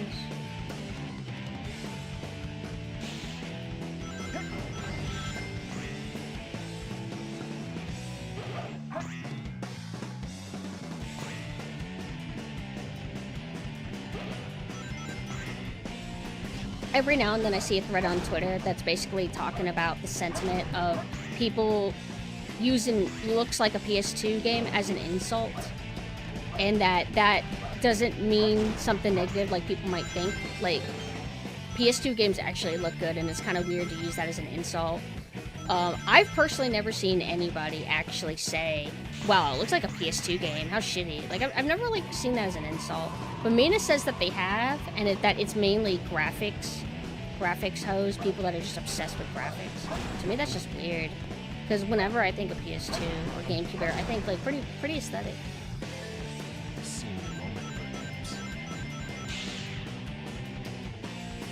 Thought it was an ironic phrase, and maybe it is, because again, I still haven't seen it, but Mina, I think, gets recommended more gamer discussion-related threads on Twitter algorithm than me. Typically what I see is, YouTuber shit. Oh, shit. Oh, wait. Oh, I didn't die yet. Oh my god, okay, now I fucked up. Oh, almost. Do you like the videos of women holding like a bicycle under the booba? I have not seen that. I think I like the concept of women breaking open watermelons with their thighs. I've seen stuff like that.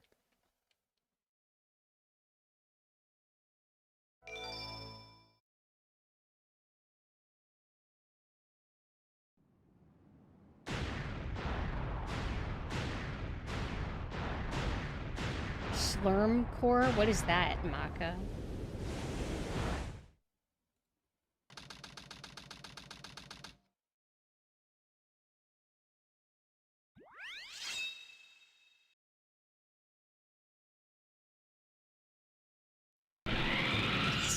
This is my house.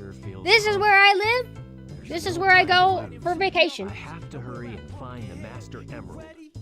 If I hear people say it looks like a PS2 game, I would take that to mean the shading is so heavy that the whole screen is black and you can't see anything most of the time. I do know that sometimes PS2 games can kind of have a muddy look to them. They would come across more as like gray at times though than black, but maybe I haven't played enough PS2 games as you, which I could believe. For any console, any era, I would always assume that I played like a relatively low percentage amount of all the games that actually are available. But yeah, like Devil May Cry 3 looks really dusty and gray looking, but Devil May Cry 1 doesn't. Devil May Cry 1 has like really intense contrast and shadows, and I love it. You like Pumpkin Hill, Kenji? Would you ever come here? I cannot actually figure out where it is. This is a tricky one. Wait. I thought I saw green for a second. What's everybody's favorite Knuckles song from this game? Because there's this, there's the Space Meteor one, the mines, and then there's that beginning area. How do you describe it? Caves? Whoa! Ah! Whoa! Shit! Where is it? Huh?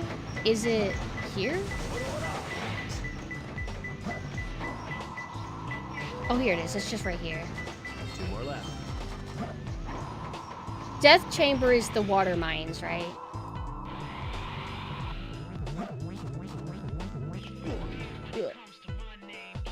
What's going on in Lobotomy's debut right now? I'm sad that I'm missing it.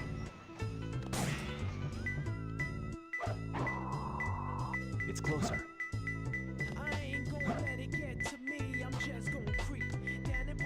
Stay away! One more left. That's oh, it's called Aquatic Mine, okay. Is she in her teacup? Oh, she's playing a Santa game. I love the fucking stupid live action Santa from SpongeBob. Whenever he does that motion when he grabs his head and just starts spinning it around, that shit always kills me. Old SpongeBob is so funny. Okay. Let's see. I want to look at her costume again. Is she wearing the pigtails? Yeah. She's wearing the pigtails. Oh, I never, like, realized the nail in her head, it also, it adjusts, the shine becomes, like, gold.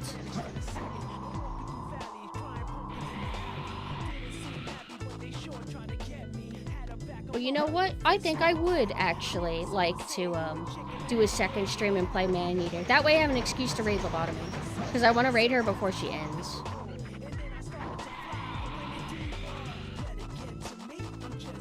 How long have I been streaming today? I know we did like a shit ton of yapping before we actually played. Alright, looks like we need to go up somewhere high. Let's use the hint thing. Alright, Cane of the Hill. Oh, that could mean it's out. 2 hours? Okay, let's get to at least 3 hours. So we hit our quota slop. Quota slop, oh! Okay. So, it could be out there, it could be over here, which going over there won't be as easy anymore. Actually, no, it doesn't matter because they don't punish you for falling into an abyss. Okay, it's not here.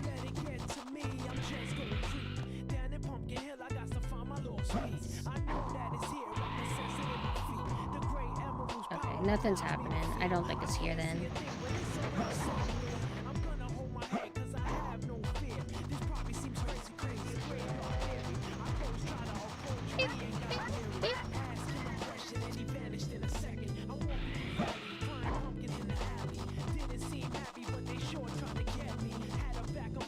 Still nothing. We're like as high as you can get. Pumpkin Hill. They said King of the Hill. What do you do again? You give me hints, right? About mechanics? Hold on. Trying to talk to you. Wait, it doesn't let me. Wait. I thought you're able to switch between stuff. And then it'll give you like random like hints. Thank you, Kenji. What the? Is that supposed to be like that? Hold on. Is that an emu issue? Well, can you go up there? I don't know how. I don't see any rockets, right?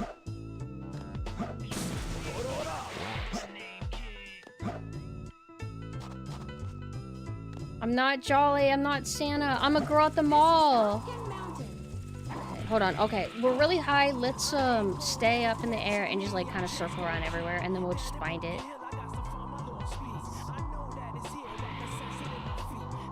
Sometimes these runs go by really quickly and other times they don't. I wonder how speedrunners feel about the emerald hunting. Because you don't know how it's gonna go. Yeah, what the fuck's going on? I feel like I've gone everywhere. Does that mean it means it has to be low, right? Because I circled around everywhere, nothing's popping up, so it has to mean that it's down.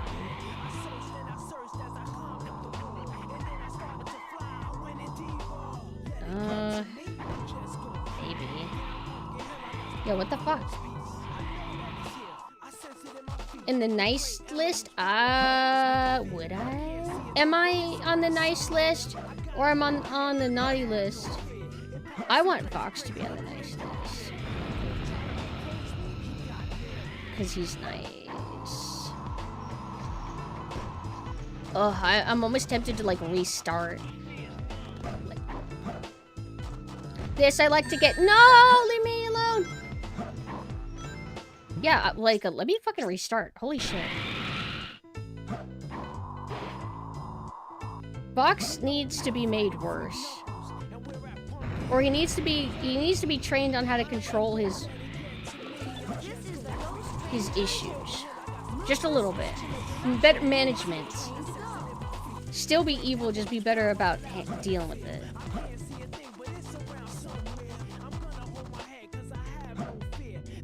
The guy was just a dreamer. Okay. God damn it! Where do you let go? What does this game want from me? Where do you want me to go?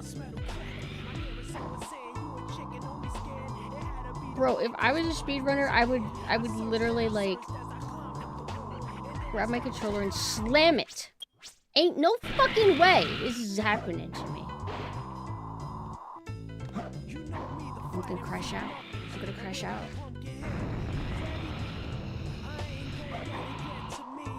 Bro, I'm begging. Give me like a green blip.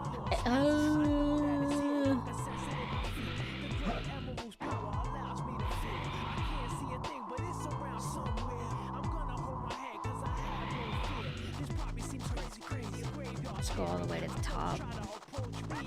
Alright, finally, fucking something.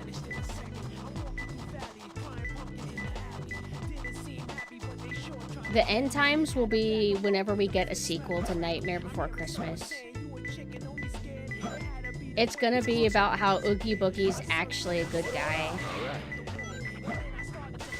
Or it's gonna be Oogie Boogie origin story. What do you think happened to him that will justify being evil? Or they'll make it an adult comedy. What if they were college students? Yay! Hi, Wild. Hello.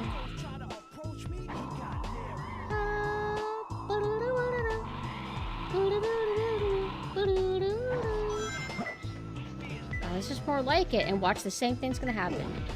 Like, oh, Pumpkin, she's having an easier time. No. Just for this, and then we're gonna go back and have difficulties. He's chasing me! Help. Okay.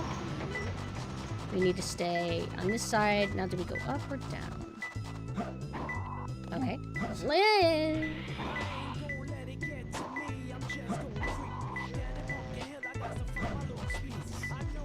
I know you not be trying to shoot me for the past 5 minutes, bro.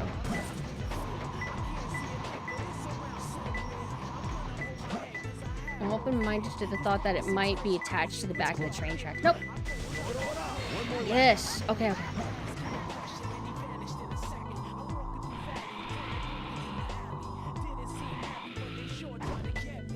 Ooh, oh my god.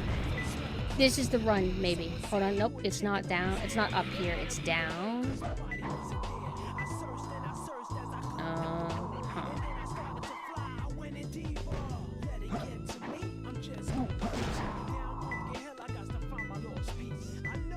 Does that mean it's like...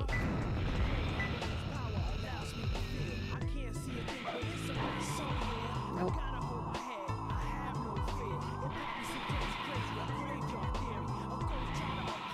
This one's peculiar.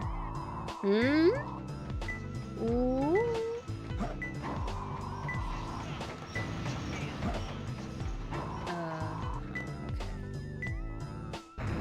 Nope. Wow, it's like I moved 1 inch and then it stopped showing the green. So there must be something I'm doing wrong. Wait. Let's look at the hints. Flamin'. Oh, it's gonna be one of those random, like, fire skull spots, which is like... There we go. It's closer. Yes! I found him. See how easy that was? What movie or show should I watch for Christmas? Yeah, this is perfect. There's that one movie, the Arnold movie, that I watched it for the first time where he's trying to buy a toy for his kid. That was kind of entertaining, I guess.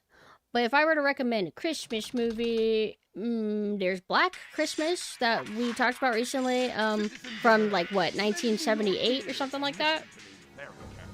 Polar Express, I used to see advertisements for it all the time, and I always thought, like, man, this looks like it could be really good. And then I found out later, when I got a lot older, that apparently people didn't like it. Greatest empire of all time. Christmas. What has a lot of snow? Like, it just needs to have snow. Watch The Thing. Merry Christmas, watch The Thing.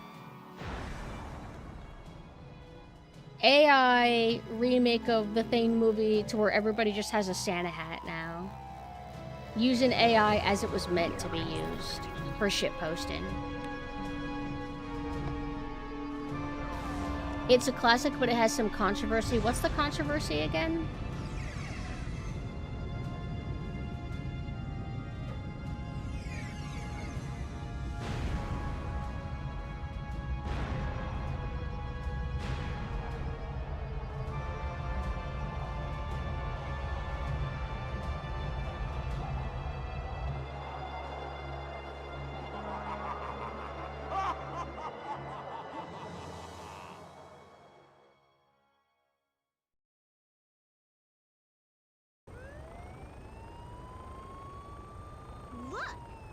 of the moon is gone?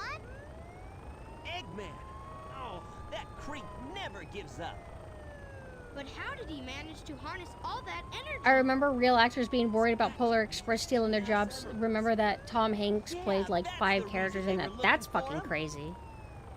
So were they worried like, oh no, we don't want CGI movies to be a thing. Like, why didn't you do this like with real actors instead? Like live action actors?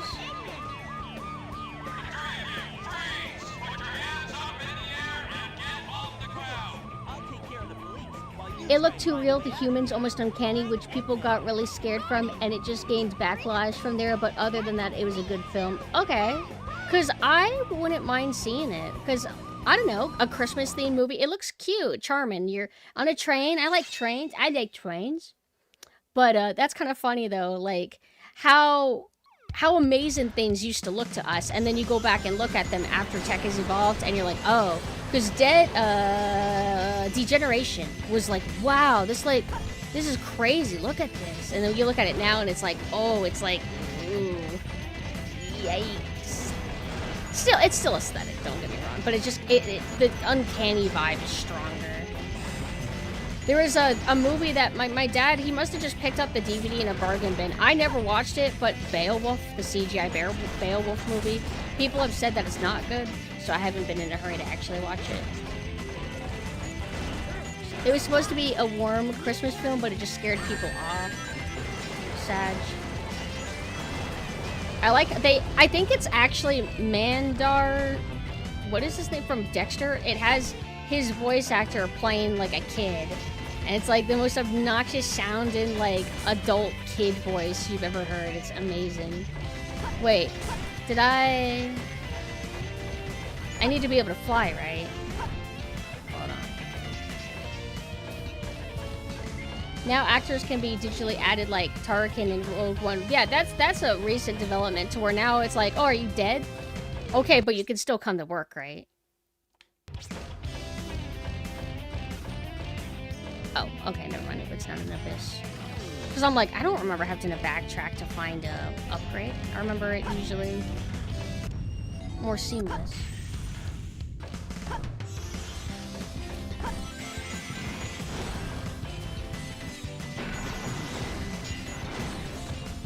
It's like at first it was just stuff like, oh, we've de-aged an actor. How interesting.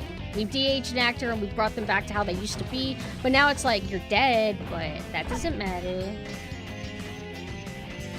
But now I imagine that your average actor, like, they're gonna have to start reading their contracts very closely to find out if they're accidentally given permission to be used after they're dead forever and be a little puppet. Be a little puppet guy. Oh, that's right. We talked about it, right? There is a court case where the like sister or something of the victim who was murdered made an AI of her brother going, hey, it's me, the guy that got killed. I just want you to know that, you know, I was a normal guy. My life was taken away from me, but, you know, I forgive the guy who killed me, you know? And that moved the judge to tears. And it's like the most like evil sci-fi dark universe ever where, yeah, I decided to put words in my dead brother's mouth and it's making people cry because of how heckin' wholesome that is. It's like, no, I even know that you're his sister. Maybe he thought you were fucking crazy. Maybe behind your back he's like, yeah, my sister seems like the type of person who would make an AI video of me if I ever got killed. And then she gets to determine like how he feels about his own murder. Like you could say, oh, but she would know him really well. Like, it's still kind of crazy. Maybe the dead person just shouldn't be given a voice that, you know, isn't theirs. Maybe if they recorded a video before being murdered, that's fine, but you can't make shit up. That's weird.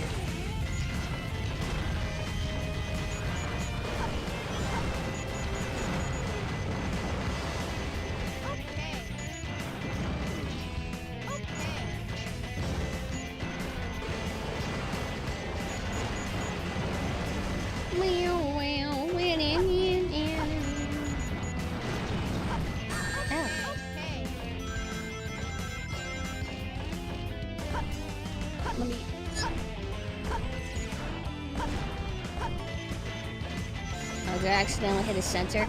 I like how you can instantly kill those guys if you just hit the center one, but you won't maximize your score. Alright, okay. Gimmick with them is just don't land on the shadow. When you're done with this, try Project 06. It's actually really fun. Takes the worst Sonic game and makes it unironically good. Oh, like, for Sonic 06, I would play that. Because, I mean, I want to be able to experience the good of Sonic 06 without all the bad that bogged it down. So if people fixed it, yeah. That would probably be how I would want to play. Because I can't do the base game. It's too unreliable. If you can't go through the first loop-de-loop, I don't even want to know how much I'm going to actually deal with that as a recurring problem. If I get over this specific loop-de-loop, if I'm just going to keep dealing with it any time at all and run out of lives and have to start level over again, that's...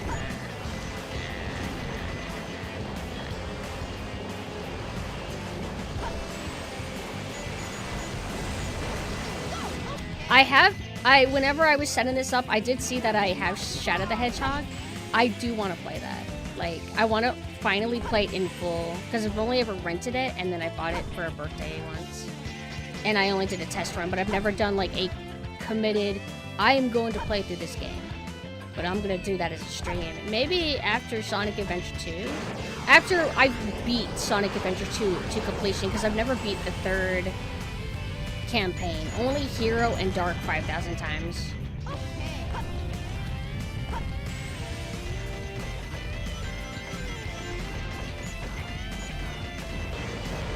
Did you know they made that game to appeal to Western audiences? What, Sonic 06?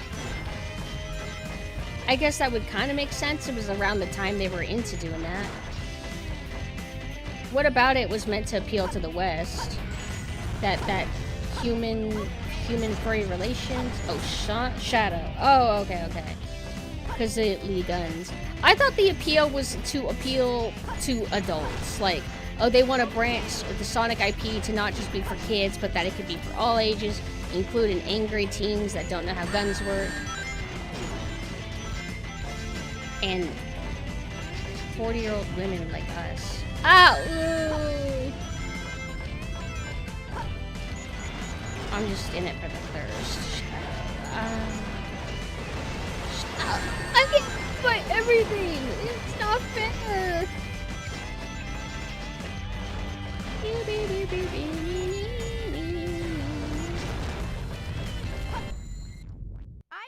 it! It was buggy. You could die from looking at the ground, Ron. It was broken. I tried to give it a chance. I just could not. That was easy. The Almost Dead song from Shadow always gets me. No more life, no more deaths. Is that actually lyrics? I've listened to the soundtrack a bit, but I don't remember that line. Thank you, Daz. Thank you. Yeah, Sonic lyric. I don't know. Whenever it comes to lyrics in an IP that are a little bit too on the nose, it kind of sounds a little bit cornier. Like, this is Knuckles, and I'm back. Gonna go find the Chaos Emeralds. Yeah. Yo. To be like this. This is gonna be tougher than I thought. I'm reach the back. I have big breasts. Gonna go find the Chaos Emeralds. She doesn't have vocals. Well, she does, but her music vocals are like.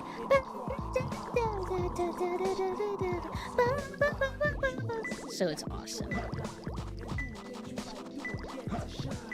Fuck verticality and mazes. If you throw the switch, the water level might change. Try it. I think it's down there. Whatever. How do I? Where's all the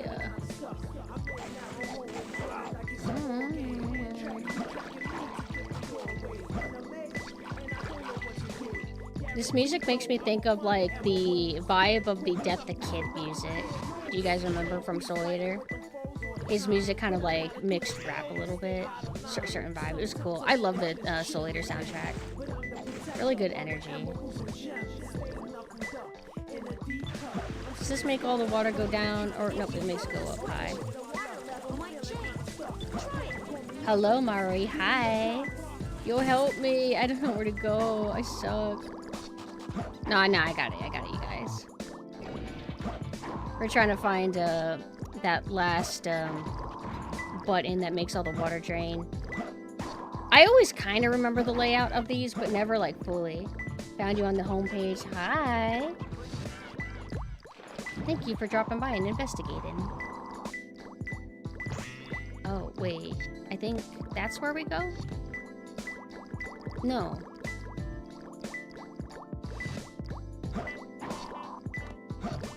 I like that Shadow and Rouge are in Sonic 06. That's kind of what I really want to experience, is like how they are in the game. But all I mainly see is that there's Silver, Sonic, and then a princess. Oh, wait, we can already go down here? Oh, okay.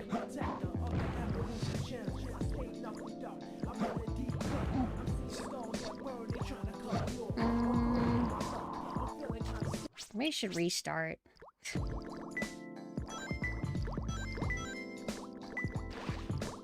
Sonic Adventure 2 Johnny Test Edition. Every sound effect is followed by a whip crack.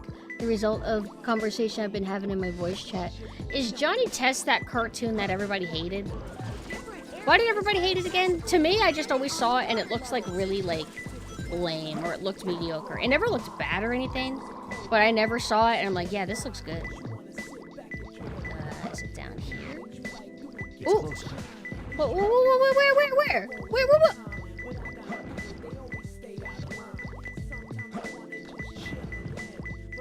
No. No, so it is down here. I guess. High augmented. I remember. To me, it's just a change the channel type show. Fair. How are you doing, augmented? Do you like Sonic Adventure 2? I think you like Sonic, don't you?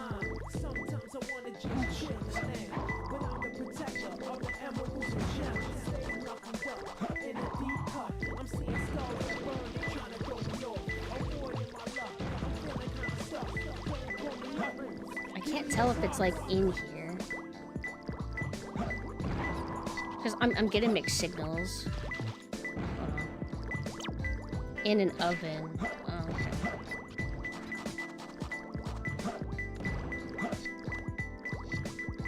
Where is that? Or is it... Is it like... Where is that? This is an oven? But it's not doing the exclamation.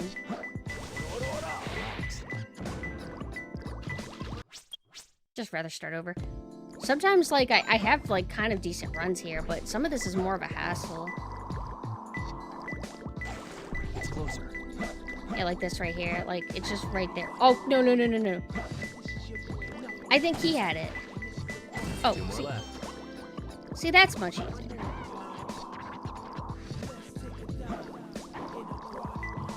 Okay.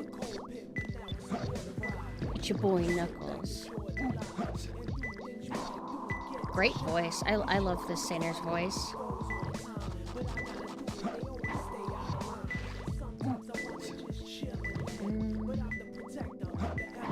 Oh. We already wasted up one of the... No, we didn't. We haven't wasted any of the tips. You use a life every time you restart. Also... Oh, really? Oh, shit. I guess I'll die. So there is a consequence to that. I didn't even think about that. I just assumed that this is probably what speedrunners have to do if they're like having a rough run trying to find this shit.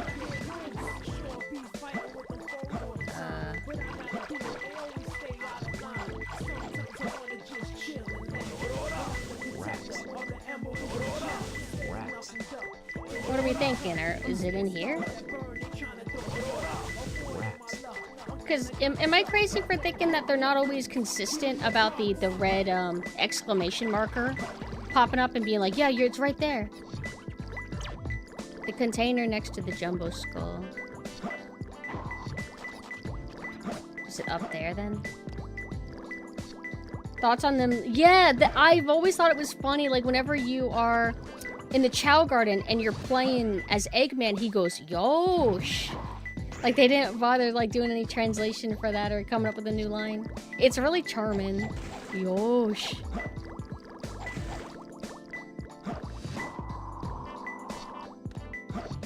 What was the hint that I wasted a hint on? Okay.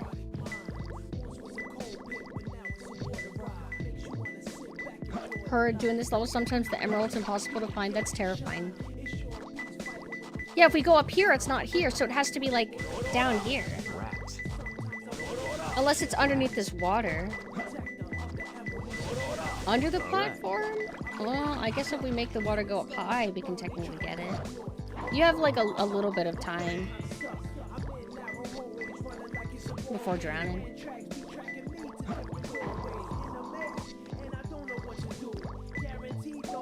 I don't know what to do. Same.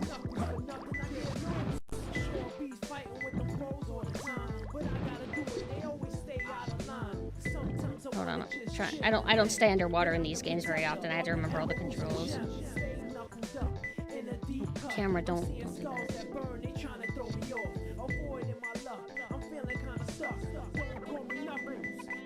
Huh? Oh, what? Okay, we need to actually do this, like, legitimately, or I'm gonna die. I can't see. Ugh.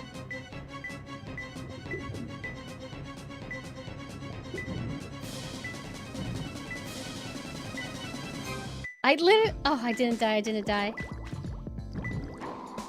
Okay, what? Is it up high? Is that where it used to be? The last button, there's one more button that drains all the water. Oh, there it is, I'm stupid, it's right there. Okay.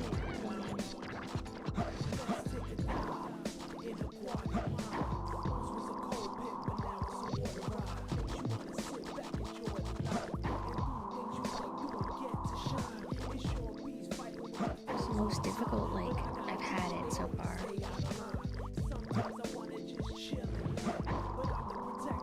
Why can't I get it? Names of a friends. Thank you for the follow. I'm at a point to where I just want to, like, not even play anymore. I'm so frustrated. I don't think I know about them. What the fuck? You could hit that?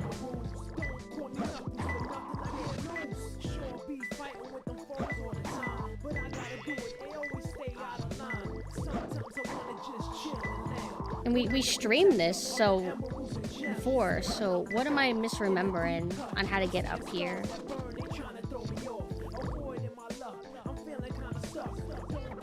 There's no rockets on this level.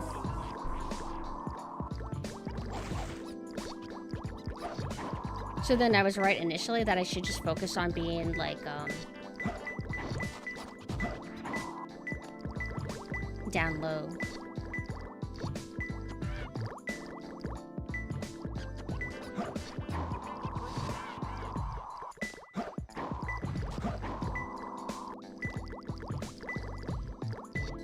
Wait, where is the, Oh, I think it's up. That's why I'm getting confused.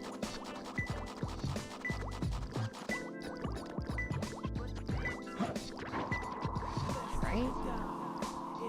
There it is.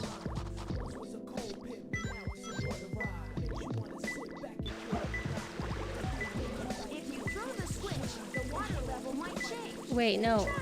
I made it worse. I don't remember any reasoning to have the water, like, up like this.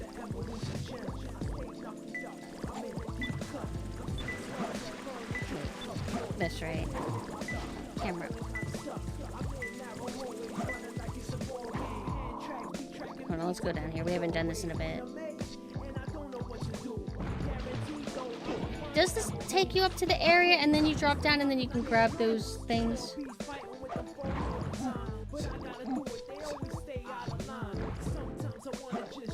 No, I don't know how to get out of this place.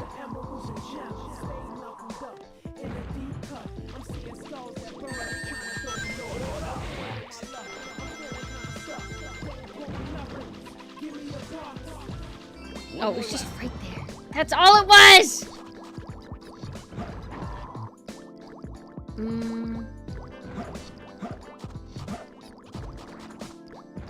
Alright, where's the next one? Hey, it's going off. Okay, so it's like around here.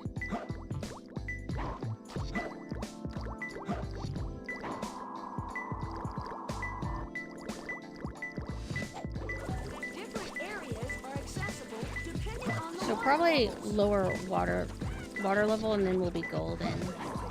What do you got to say to that? Wooden box on the narrow path of the platform. Okay, so wooden box. How the fuck do we get the water lower again? It's closer. Huh? That's what's up here. Wait, isn't this the same one we've been having the trouble? Like just this one under here, and it's like really deep under there.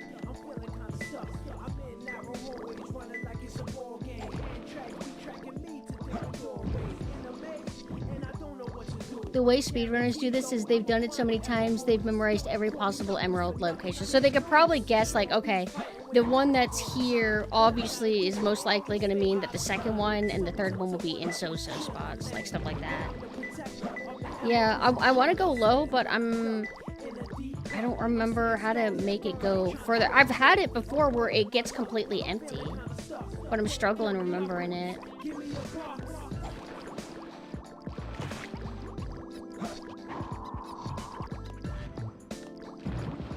Alright, we can go down here.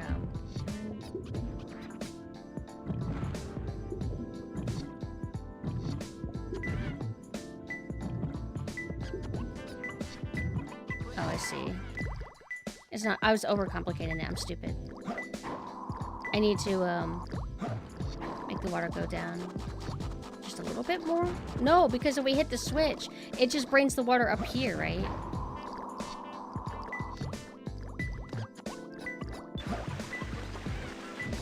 I think that's worse.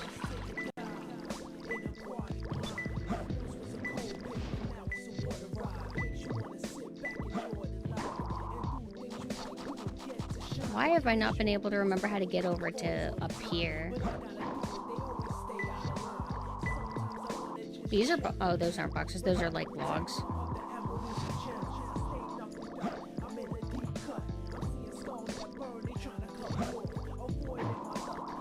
Also, my headphones are starting to hurt my head. I want to take them off. Actually, I can do that right now. Luckily, my mic and my headphones aren't connected, so it's not too difficult. But yeah, this is starting to like put too much pressure. If you use the spring, though, it doesn't lead you. Wait, I thought we were wanting to go lower.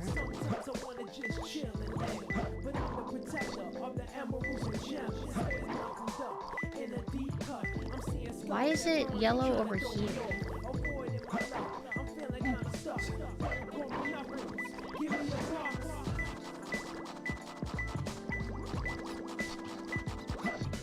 This is probably connected to the tunnel, I bet. Yeah, it's connected to this.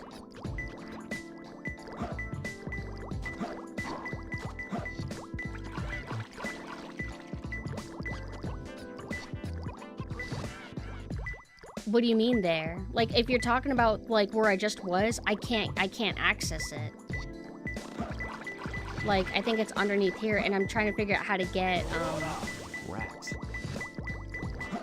need to get under it. Rats.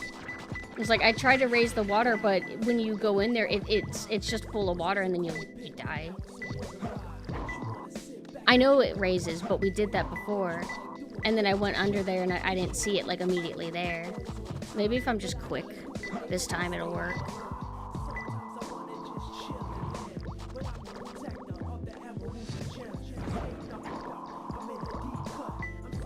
It's like, I don't want to die, so I'm a bit nervous to do it.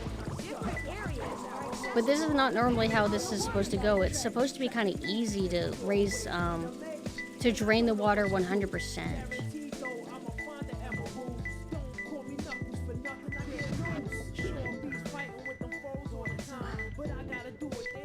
I just don't see it.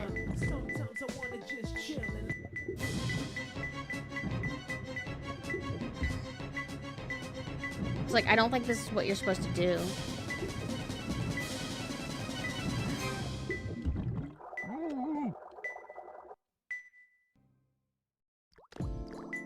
At least it doesn't make me get the other 2 emeralds again. Why does it feel so much more intuitive this time, but all the other times I'm able to kind of figure it out? Not like the emerald locations, but finding the last lever, because there's supposed to be one more of these. Different areas are accessible depending on the water levels.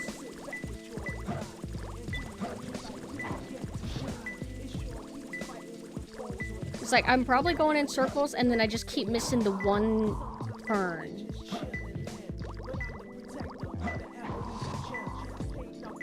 There was an alcove. What does that mean? Either way, I don't think you're supposed to, I don't think you're supposed to go through the tunnels completely underwater. You're supposed to drain them. Oh, here it is, right there. They gave me this one out of pity. Oh, thank God. Winning? Yeah. We'll stick with that. A hole in the wall with 2 crates. Yeah, but the problem is that whenever you're, like, going completely underwater like that, the pressure's on, and I just can't see, like, every angle where I'm supposed to go. So I'm going to assume that I'm supposed to, you have to raise the water? Then I guess maybe I just got lucky the other times. Maybe this is the only time they've ever put the, Chaos Emerald in that spot. There always seems to be a lot of police around when you don't need them. Tails, any news yet? Air necklace? For some reason, I'm not getting a signal. Oh, right. One of you guys mentioned underwater boots. I didn't know anything about an air necklace. Oh, these are fun. It's easy on Tails, though. The Rouge one is harder. Well, I think you're supposed to hold down A, right? The worst racing feeling. It's no Mario Kart.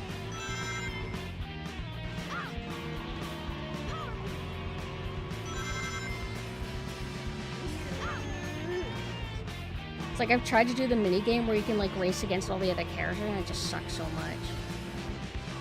It doesn't have like the... Well, I guess it does have a drift. It just feels a little bit... It's harder to master, I guess. Oh, speaking of, I still need to get that modern Sonic racing game that's trying to be Mario Kart. Also, I did glance a little bit at Kirby Air Riders. It does look like it's doing that kind of like bloomy, washed out looking thing that modern Mario Kart does. I guess that's just the way it is. It still looks cute and fun though. I'm not hearing any music because my headphones off. It's doing the cowabunga, I want some cheese sticks music, right? Ska music. I don't even know if it actually classifies as ska. That's what I heard. I heard that Crossworlds is fun, but I heard that it's still not as good as, like, Mario Kart. Like, even, like, modern Mario Kart, despite its issues, that I guess Mario Kart is just a better game than, like, Sonic. Crossworlds or whatever. Did you find the president? Almost, Sonic. Is well, I don't know if we have, like, the, analytics, but I hope that Air Riders is doing better than, I hope it's doing good, is what I mean to say. I'm not wanting it to be better than Mario Kart. I just hope it's doing good, period.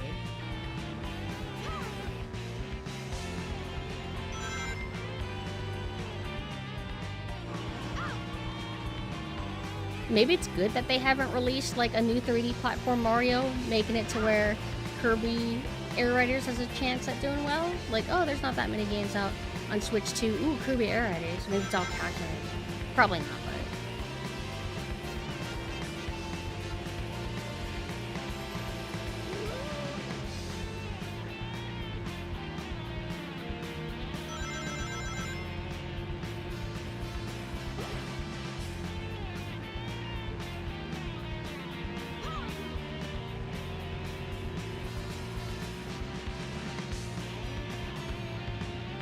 kind of wish it was possible to run down this highway as Sonic. Yeah, just uninterrupted running.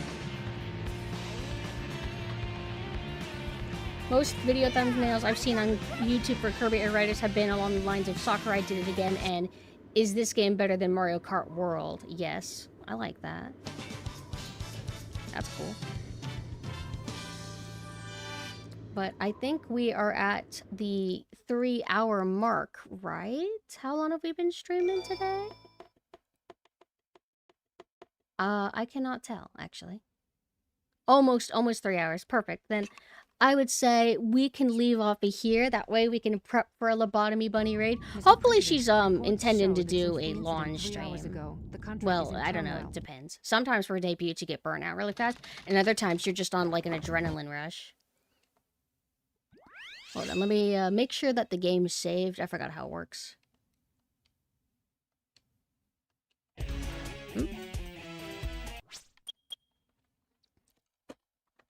Hello, game?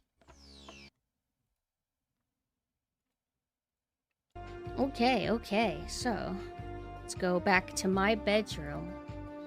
Well, that was a nice, quaint little stream. Thank you guys so much for chilling with me and hanging out with me. It was very nice. Sorry that I almost rage quit on that these fucking Chaos Emeralds, I swear to God. But I do think that I'm gonna pop on again for a later late night stream at some point. It's already almost 11, which is kind of when I would typically start if I do a Sailor Synth stream. I might do that, I don't know. It depends on my mood. But I'll keep you posted. I'll probably actually post a thumbnail. I would assume that I'm most likely going to play Maneater as Sailor Synth on the same channel. Here's my Discord where you could be, you can join a community. We're like a cozy little community. You can be notified whenever I go live, or you can be notified whenever whenever we do game and movie nights. We were supposed to do TF2, but it didn't happen. We'll try to schedule that sometime soon. I just don't know when. Here is my website, has all of my external links, and then my Twitter, where I post my schedule updates. And here for the Sailor Synth, that is right there. It feels so much easier to say Sailor Synth instead of having to say Sailor Synth and Captain Anessa. I just might as well say Sailor Synth. I think she's the star of the late night streams. But yeah, so I'll see you guys maybe again later. And if I don't, I'll see you guys some other time. Now let's go ahead and raid Lobotomy Bunny. Let's double check she's still live though. Yes, okay. Okay, good night. Bye-bye. Bye-bye.